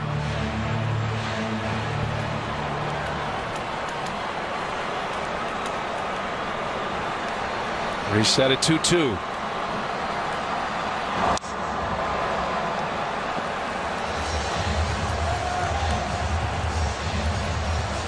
That looks like a put the bat on the ball swing to me, not the let it loose confident at bat of Brandon Lau. Well, and with the way they're playing defense, though, at the same time for him right here, I'm trying to pepper one right to the left side. Look how much room he's got from where Correa is to the third base bag. Got the shift on, just the one infielder on the left side. That's Bregman. We'll do it again. Another 2-2 pitch. And Lau swings and misses. Paredes blows him away with a 97-mile-an-hour fastball. And a fist bump on his way out. That is a huge couple of outs for Paredes. Back-to-back Ks of Arozarena and Lau. Still 2-1. We go to the 8th. Here he's going to go with Aaron Loup with the heart of the order coming up. Got to face 3 batters here. This is the 32-year-old Loup who has not pitched since September 30th running. One of the questions we never ask the managers when we have our Zoom calls is who can pitch today, because they want to keep that to themselves and not give the other team an advantage on who they're going to face. But Anderson, Fairbanks, Castillo, one of those has got to be out. Wow, and he hits Bradley on the first pitch. So the one batter that he wanted him up there for was the left-handed matchup, and he drills him on the first pitch. And I'm sure Aaron Loup is dealing with a lot of nerves, and you don't pitch for 12 days, 11 days between his outings. And well, that's why Kevin Cash started walking away, because you never want your relievers to either walk the first hitter or do what he did just then. He's got to face at least the 2 next right-handers. And knowing Bregman and Correa are coming up, I think he's going with a little bit of the element of surprise. Bregman 0 for 1 against him. Correa's never faced him, but definitely not the start he wanted Loup to have. It's a huge gamble right now, and it does reveal where those other relievers are. And if you're just picking us up here, this is the first time you're watching the Rays. They had to really go into their bullpen in the division series that went 5 games against the Yankees. They had their 3 best relievers all pitch at least 2 innings in the clinching game in Game 5. And so that is why you're seeing Curtis and Thompson and now Loup. It is a big gamble, but it's less of a gamble if you don't have pitchers available. But at least Castillo's got to be available because he's getting up. He got the final out, pitched the last 2 innings of that Game 5 in the division series. He is the most rubber-armed of the group out there. Bregman at the plate, runner at first, and Bregman bangs that one right off his leg. Yeah, right guy up in this situation. Bregman, some good ABs tonight. 2 hits, 1 to right, 1 to left. You're just trying to figure out if Castillo's available and you're going through the middle of this lineup, it would make more sense to use him here and loop the pitch down towards the bottom of the lineup, or it makes sense to me. It does give you an idea of how much confidence Kevin Cash has in his bullpen. Loup's been great for him and pitched well in the wild card game. There wasn't a matchup that came up for him against the Yankees. 1-2, a swing and a miss. How big is that strikeout for Loop? So he hits Bradley, but he comes right back to get Bregman. First out of the 8th inning. And the one thing with facing him, his fastball plays up a little bit, and you can tell he beat Bregman to the spot. He's a crossover guy. Against right-handed hitters, they hit 192 off him. Left-handed hitters hit 212. So that ball beat Bregman. Now it's Correa. And it goes back to the screen. And the tying run will go to second base now. Bradley advances into scoring position. A wild pitch.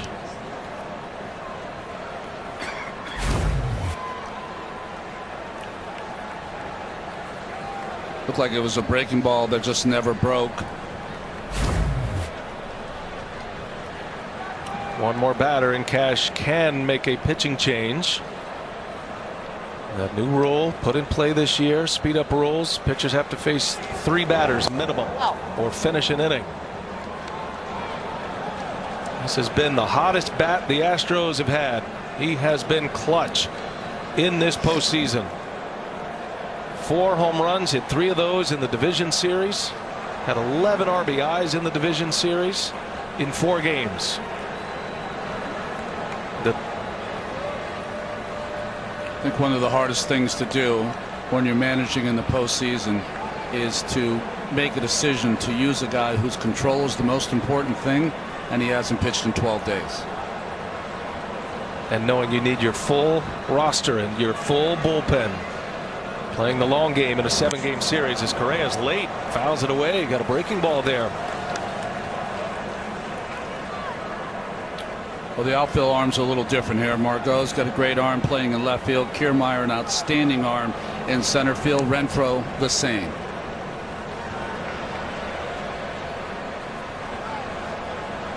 Correa got a 2-0 slider right there. And now Luke deals 2-1. Fastball right down the middle. He got Correa guessing. Threw him the 2-0 slider.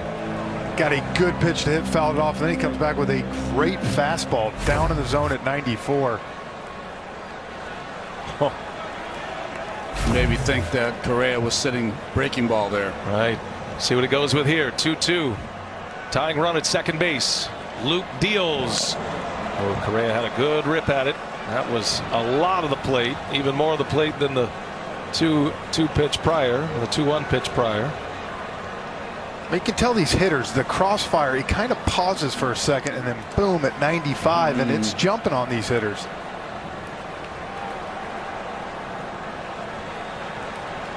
And as you said, that lack of familiarity. Here's a 2-2. Good play back there by Zunino. Keeps Bradley at second base. Kyle Tucker due next. That would certainly be a target for Loop. And then after that, we'll probably see Castillo.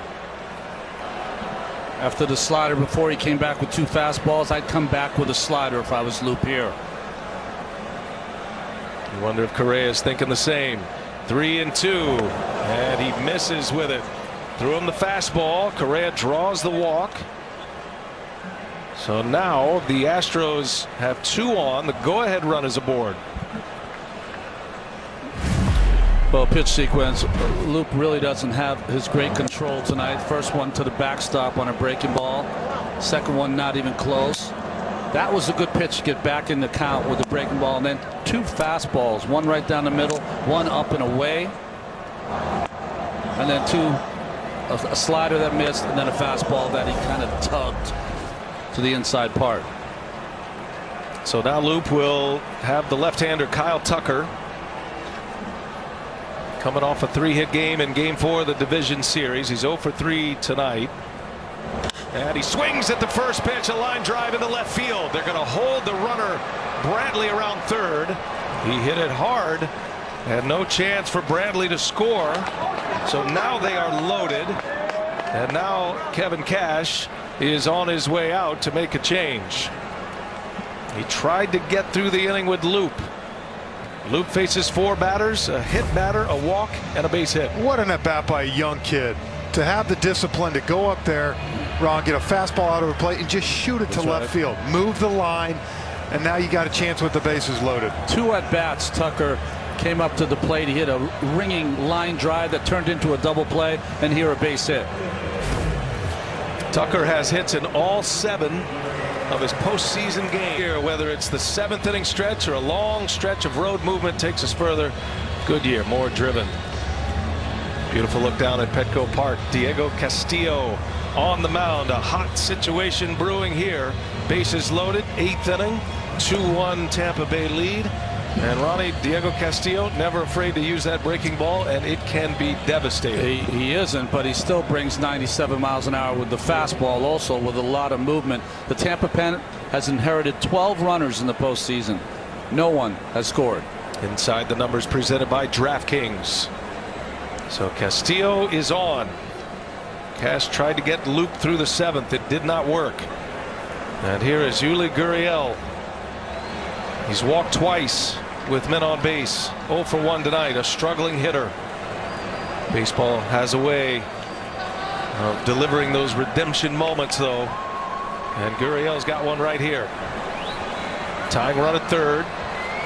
Go ahead run at 2nd with 1 away. Gurriel on the first pitch, up the middle, ranging over, backhanded, loud throw to first, and a double play on the first pitch by Castillo.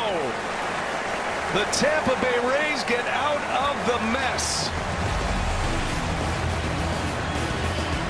Lau backhands it, steps on it, throws it to first to get the double play. Easy pickings for Castillo. Still 2-1 Rays. Jammed by that sinker inside, and watch the play by Lau. Not only to make the backhand, stop on a dime and make the throw. They've had a few key double plays during the season, none bigger than this one. Dusty Baker watching this unfold can only drop his head. Bases loaded, 1 out, inning over. So now the Astros back in their bullpen. Brooks Raley will take the mound here as we play in the bottom of the 8th inning. Rays still lead 2-1. Yandy Diaz leads off. You know, we've been talking about that area in front of home plate, and I think the marine layer's kind of settling in, and that watered down area, that area took a lot of sting off that ball off the bat of Yuli Gurriel, whose struggles continue. And that's a manager right there, guys, that look, he wants him. He's got so much confidence in him, you know, and I'm sure knowing Dusty, the type of managers, this is when he breaks out, and so it's more of frustration for him too. Yeah, he's pulling for him so hard. Diaz takes a ball low to Kevin Cash. He's pushing all the chips to the middle, going with a guy who hadn't pitched in 12 days, and obviously he's not comfortable right now with his better relievers who had so much of the workload in the division series, especially game 5. But now Loup's got his San Diego outing, pitched in the wild card series, but his outing at Petco, and he survived courtesy of that man, Diego Castillo, who can pitch all day, every day, according to the Rays. Just 1 pitch for Castillo to get that double play ball to get out of the inning. And 2 key double plays. Remember the line out by Tucker in the 4th inning with 2 on and nobody out. Bouncing ball in the hole. Correa backhands, throws it, and it is not in time. Diaz, even with a bad wheel, that hamstring injury, was sniffing a hit, and he beats it out for an infield single. Heck of a play by Correa, though. That bad heel heal itself. Bad wheel heal itself sometimes when you smell that hit. Correa had to go all the way in the hole, and you can see the strength of his arm to even have a chance at first base. Just beat it out, and now he's going to get a pinch runner for him. Take it to the house. go put it on ice. Yep. It was a great play by Correa. Just couldn't quite get it there in time. No challenge Foot on bag. Good call over at first base. Jeff Nelson with that call. So lead man on. Joey Wendell is going to pinch run for Yandy Diaz. Very fast runner. Excellent base runner.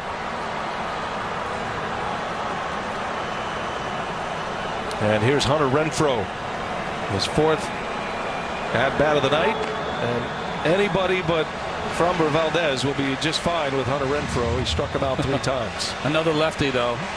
Brooks Raley, who took the loss for the Astros in Game 3 of that series against the A's.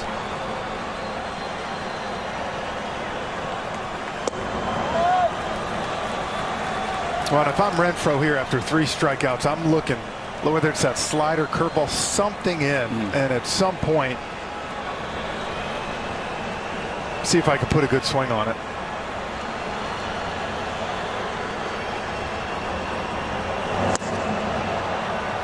Big swing. Josh James loosening in the Houston bullpen. A lot of inexperience in the Astros bullpen. Ryan Presley, their closer now. Got a ton of injuries in their bullpen as well.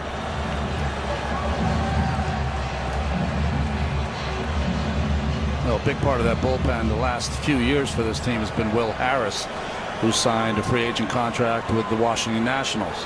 Harris and Colin McHugh left via free agency. Brad Peacock had a shoulder injury. Davinsky had an elbow injury. Joe Smith opted out this season. And their closer, Roberto Osuna, an elbow injury that might require surgery. And yet the Astros have been slugging their way through the postseason in the American League, arriving here to the championship series with a lot of offense. There's a called strike 3. Renfroe strikes out. Out number 1. And the first strikeout of the game for Raley. Renfroe is going to be seeing curveballs in his sleep tonight. All night. And of course, you know, that was the perfect one. Backdoor, bottom part of the zone.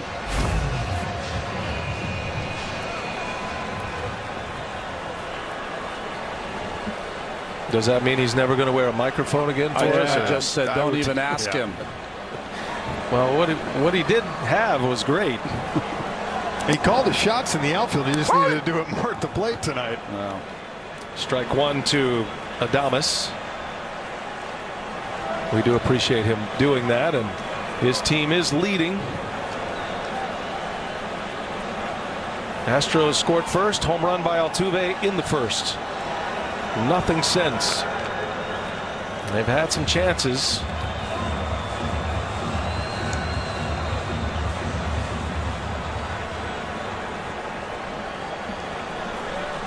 Adames with 2 walks his last 2 trips to the plate. Bounced into a double play first time up.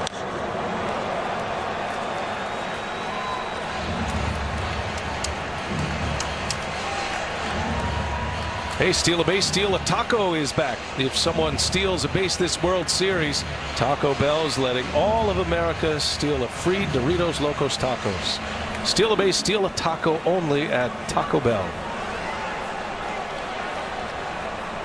Wendell, a base stealing threat. No balls, 2 strikes account with 1 away. And a check on Joey Wendell. Yeah, Raley's got a good move. I don't even think that's his best move. That's just to keep him close. Guessing the move, guys, Wendell stays in, plays third, moves Brasso to first base. To first. Wendell came in for Yandy Diaz, who started this game at first base. And in the dirt, Maldonado keeps it close. It's not just the fact that he blocks the ball, it's how fast he gets to it. Any idea that you can run there, and he eliminates that notion. It's the most amazing things about catchers is that they tend to be big people, but they're so quick. They can't run fast, but they're very quick at getting to the ball their first 5-10 feet. Native of Puerto Rico, is a great lineage of world-class catchers from Puerto Rico. Maldonado's idol was Yadier Molina and all the Molina brothers, but especially Yadier. There's a swing and a miss. Adames strikes out. Back-to-back Ks for Brooks Raley. 2 outs in the inning after the infield hit. It's more of a hanging breaking pitch that he just swung through. And this is kind of how the Rays can win games too. They can strike out 13 times and still be winning 2-1. Yeah, and you look back, I mean, look, the Astros, they've out-hit them 8-6. They've had 9 guys left on base. They've had plenty of opportunities. They just have not got the big hit.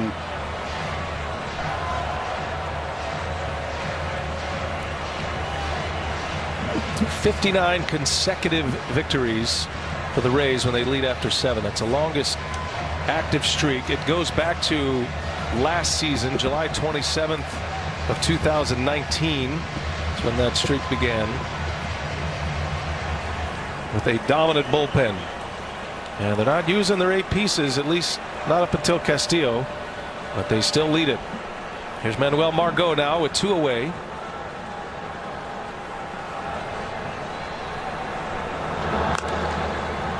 Astros in the 9th inning, scheduled to hit the designated hitter Diaz. Maldonado after that, 8 and 9, and then back to the top of the order in Springer. Castillo threw just 1 pitch to get that double play in the 8th. He'll try to give him a 5-out save here tonight, I would imagine.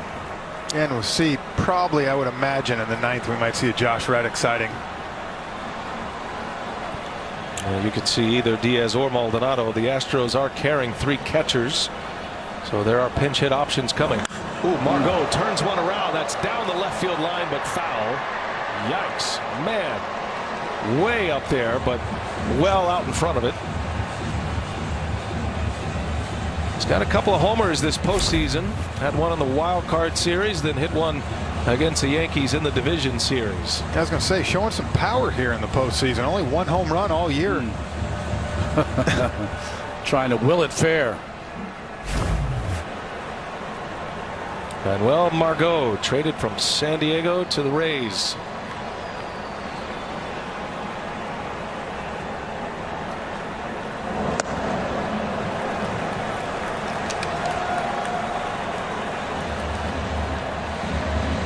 Both of these teams are chock full of reclamation stories. Raley would certainly be one for the Astros, pitching his last 5 seasons as a starter in Korea.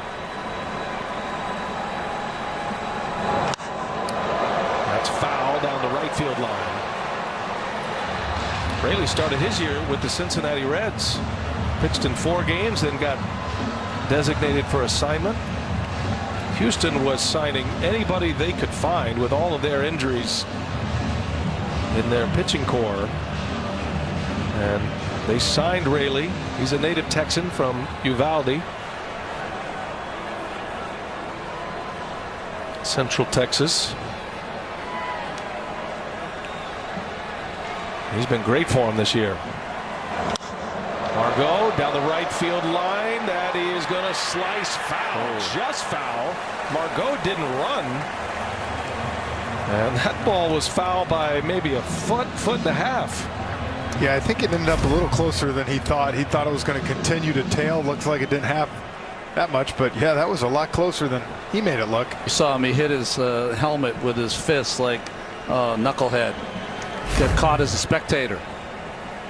Well, Wendell was flying. He was thinking about scoring there. He's always flying. Plays hard every day, every moment. 3-2 now. So full count, 2 outs. Wendell will get a head start. Kiermaier due next. Bullpen quiet for the Astros. Rays have been knocking at the door to add on the last 2 innings. Stranded 2 in the 6th. Left 2 men on last inning as Margot fouls it back. Big cut.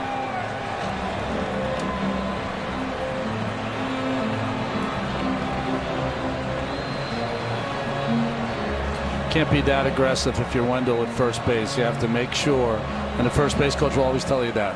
Make sure he throws home.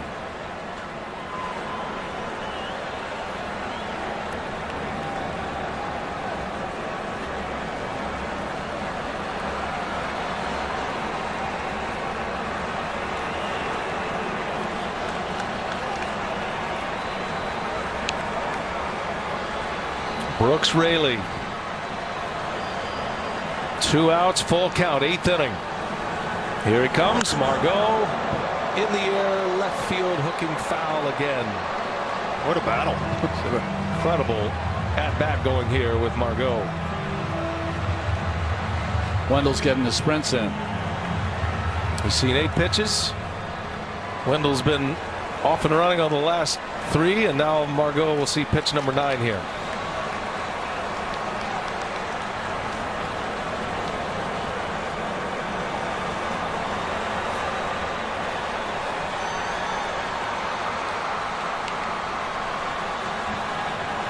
See what he has in mind.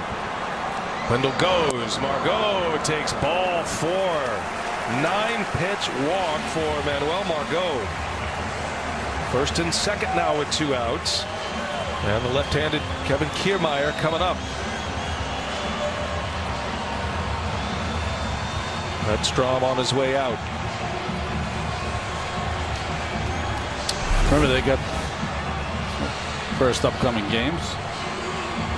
Game 2 tomorrow. Be on the air at 4:07 Eastern. That'll be a 1:07 local start here in San Diego. Fox starts their coverage with the NLCS tomorrow for Game 1, and then times to be announced for Tuesday. You were saying, Ron? I don't know what I was saying. No, I was saying in the 5th inning.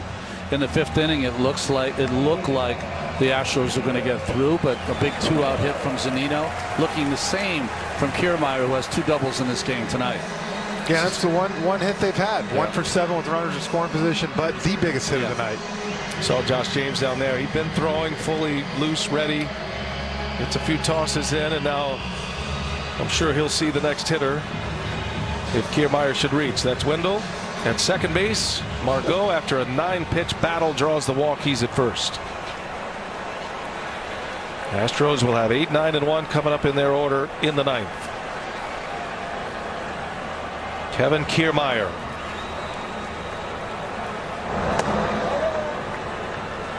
Oh, and 1. Had his mind made up.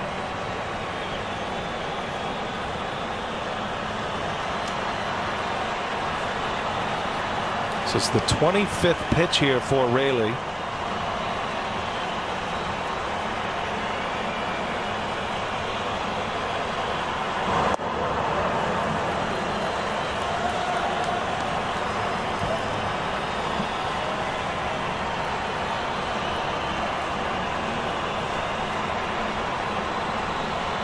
Rays kind of game right here. Feels very similar to Game 5 against the Yankees. 2-1. A strike. Kiermaier down now. 1-2. Raley working hard to get through this inning and strand more runners. And if the Astros do come back to win this game, the Rays will certainly look at these missed opportunities. 1-2. Kiermaier takes the ball. 2-2 now. Yeah, imperative for the Astros to get out of this inning without giving up a run. Castilla is so tough. You feel like, okay, we might be able to get one on a hanging something, a couple hits, but to have to feel like you have to get 2 runs, it's got to feel almost impossible. Changing the signs up here. Kiermaier with 2 doubles. Pulled one down the right field line in the 3rd, and then slapped one to the opposite field down the left field line in the 7th. That was with 2 strikes, so anything away, that's his approach. 2 on, 2 out, 2-2 pitch. Now it goes full. And again, traveling time for these base runners. They'll be on the move. Kiermaier's taking some good at-bats, hasn't he? He is, and as a pitcher here, Ron, everything away, as you've seen, do you take a chance and throw that fastball in? If we've seen him pull anything, it's been off speed. I think he should fill the ball down, where he got a strike earlier in the count. Moment of truth right here. Can't imagine that Raley would continue on in this inning if he does not retire Kiermaier with James ready. High pitch count here for Raley. 3-2, 2 outs. Runners go. Jam shot, little pop up, and Correa makes the play for the out to end the inning. The Rays strand 2. Astros down a run. Castillo back on the mound as we go to the 9th in Game 1. Series on TBS. It's presented by Geico. 9th inning, Game 1. Rays up 2-1. And changes for Tampa Bay as we go to this ninth. Joey Wendell stays in. He'll play third base. And that moves Mike Brasso over to first. Diego Castillo, 1 pitch to get a double play to end the 8th. And it's Aledmys Diaz who will lead off. And if you're Dusty Baker here, Frenchie, what's your move moving forward? 8-9-1. Well, you see Josh Reddick on deck. Same situation, Game 3 in LA. And Dusty did the same exact thing. Let Diaz hit and pinch hit Maldonado. Astros carrying 3 catchers. Diaz, the designated hitter, he takes a ball at 98. It's 2 balls, no strikes. As good as Diego Castillo was against the Yankees in Game 5 with 2 scoreless innings, struck out 4 in those 2 innings and took him to the finish line. He did have an outing early in that division series where the second inning wasn't pretty, Ron. The first inning he was dominant, came back out and couldn't throw a strike, and didn't last long. He did his second inning. He didn't last long. He's now thrown 69 pitches. This is his 4th game in 6 days. He was asked to get 6 outs in Game 5 for the save, asked to get 5 outs tonight.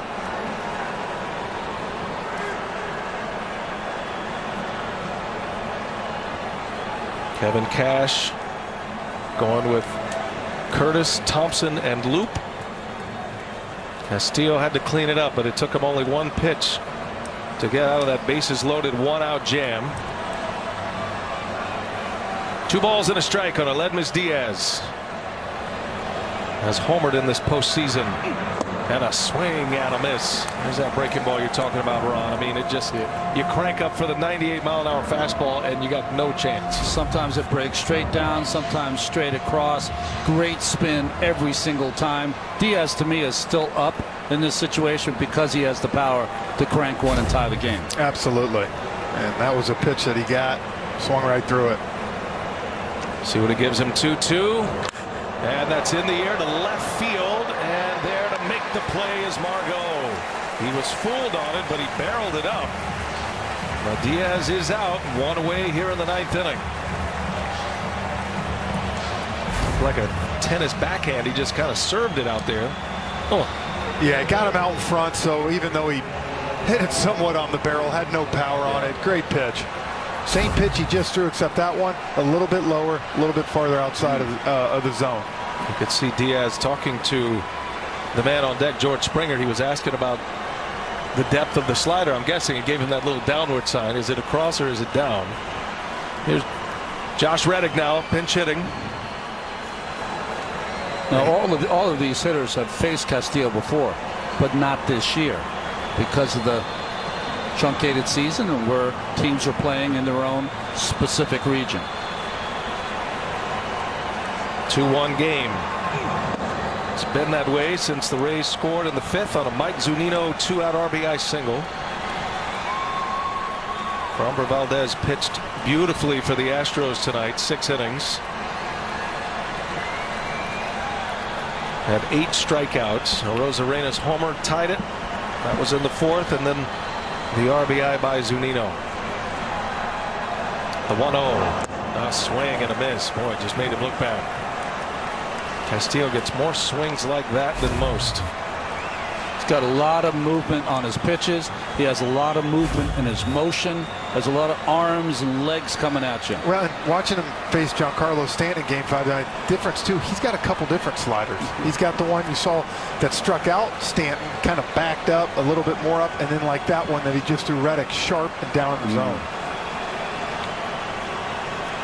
1 ball, 1 strike. 2-1. Much different story for Houston against Tampa Bay tonight, as they rough their way through the division series against the Oakland A's, winning in 4. Those two teams combined for 24 home runs. Had 3 on average a game, did the Astros against the A's, and scored over 8 runs a game. A first inning home run by Altuve, the only run on the board so far. Reddick hits a bullet back up the middle, base hit.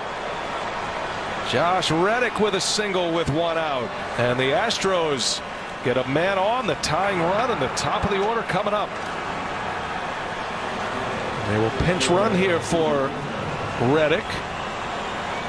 Well, he laid off that tough slider after swinging 1-1, then got a fastball, hammered it. Big hit. And there is hope on that Astro dugout. Miles Straw, the very speedy pinch runner, carries the tying run. And now you get into the pedigree of the Astros. Here comes George Springer. 1 out of 4 tonight. Singled in the 3rd.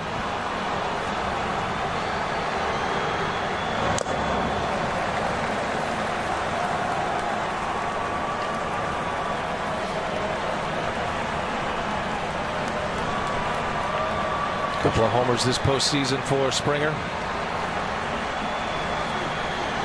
When you see him stick with the hard stuff there, Springer can mash off speed stuff somewhat in the zone. So it'll be interesting to see if Castillo sticks with that two-seamer, or if he does throw him that slider, it's got to be the good one down.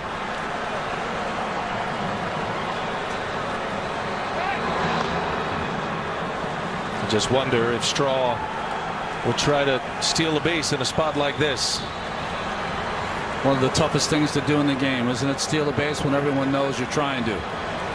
And you're coming off the bench. And you got a guy at the plate that can hit a 2-run homer. A lot of hands in there. Yeah, so maybe you should just stay still. Maybe stay put. Concentrate on scoring on a double if there's one. 0-1. Springer lays off, takes a strike. He buckled him. No balls, 2 strikes now.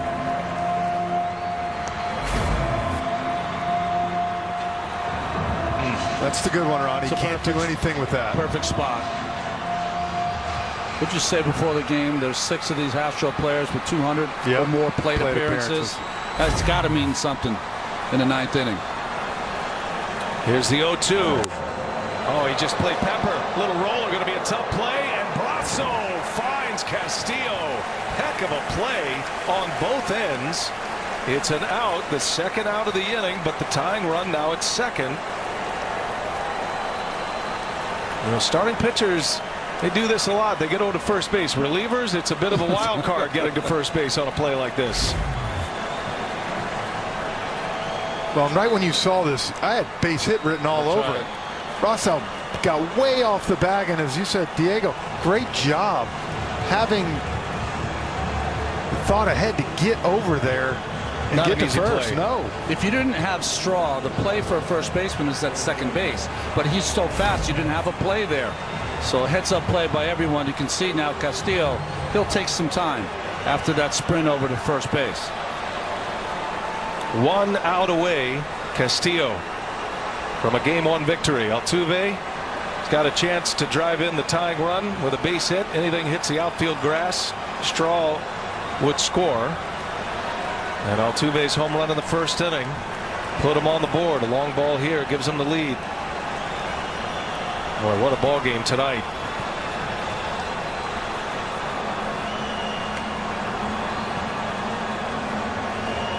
Altuve takes a 98-mile-an-hour heater right down the middle for strike 1. He went right after him to get ahead. One thing you can't appreciate with Altuve, his ability. He's a bad ball hitter. He can put into play some of the nastiest pitches. And he might have sold out off speed right there for that slider, the way he took that first pitch. Never had a hit. 0 for 6 against Castillo. No balls, 1 strike. Tying run at second base and Straw. Oh, what a pick back there by Zunino.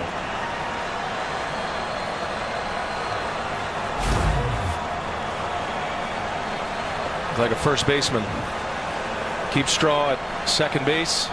That means something too. He's standing at third with 2 outs. Makes you a little more apprehensive on the mound to throw a wild pitch.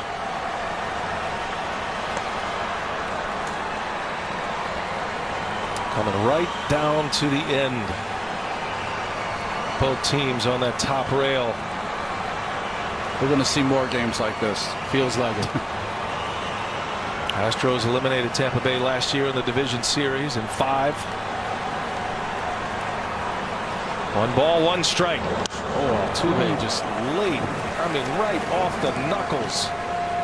1-2 the count.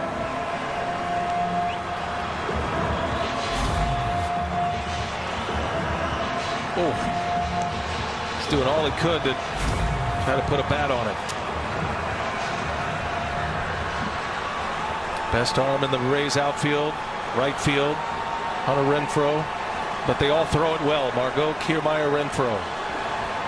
Man, with 2 strikes now, Straw, I mean, he's going to have a massive lead there going. And you can see Altuve battling right there, almost, as I said, scared of that slider, really. Game on the line right here. Castillo deals, and a swing and a miss. He struck him out, and that's the ball game. Diego Castillo, back-to-back games. He closes out, finished off the Yankees on Friday, and secures Game 1 of this championship series here tonight. 2-1 final score. The Tampa Bay Rays take Game 1 of this ALCS. What a ball game. Rosarena with the home run. Zunino with the big RBI in the 5th inning. And gutsy 5 innings for Snell for the win. The Astros had so many chances, guys, but I will tell you what, the good teams, the great teams, find a way to win ball games like that, and that's what Tampa did tonight. A slider for the strikeout. No team won more 1-run games than the Tampa Bay Rays this year, and they win a 1-run game here tonight in Game 1 of this ALCS. Now, there were some moments in this game, fellas, when the Astros had a chance, but they made some plays. The first big play was a pickoff. Springer officially caught stealing 2 on nobody out. This was a huge moment. A line drive out by Tucker. That was 2 on nobody out. Got 2 outs there. And then this, the play of the game, with the bases loaded, the 4-3 double play. The whole field changed when Kyle Tucker went into that double play. Kind of got the Rays back in it. Got Blake Snell calmed down. Well, the man had a front row seat and drove in the go-ahead run. Mike Zunino standing by with Lauren Shahadi. Yeah, Mike, you ever feel spoiled by your defense on full display? Yeah, it's one of those things that we take pride in, our pitching and our defense. It comes up big for us today, got us out of some jams, and you know, we work hard on it. It's good for it to show. Very first pitch in the 5th after a full count in your first at-bat. Was the plan be aggressive early? Yeah, I mean, he had his sinker working. His breaking ball was really sharp. So it was one of those things where, you know, with the guy in scoring position, I was trying to get something up in the zone and was lucky to get a fastball and find a hole even with the shift. Snell made you work a little bit back there. How did he settle in as the game went on? Good. You know, it took him a little bit to find his rhythm, but he did great. You know, he went as deep as he could, and I think it was over 100 pitches, but kept us right in that big, in this game after that home run by Altuve was big for us. Congrats, Mike. Thanks, guys. Brian. All right, Lauren, thank you. Mike Zunino, he's been in that spotlight a few times in this postseason, coming over from the Mariners to the Rays. You saw their team record when he catches 17-4. And Mike Zunino delivers the go-ahead hit in the 5th inning. Castillo gets the final 5 outs. And he closes the door on the Houston Astros in Game 1. We'll take a timeout. We'll be back to put the finishing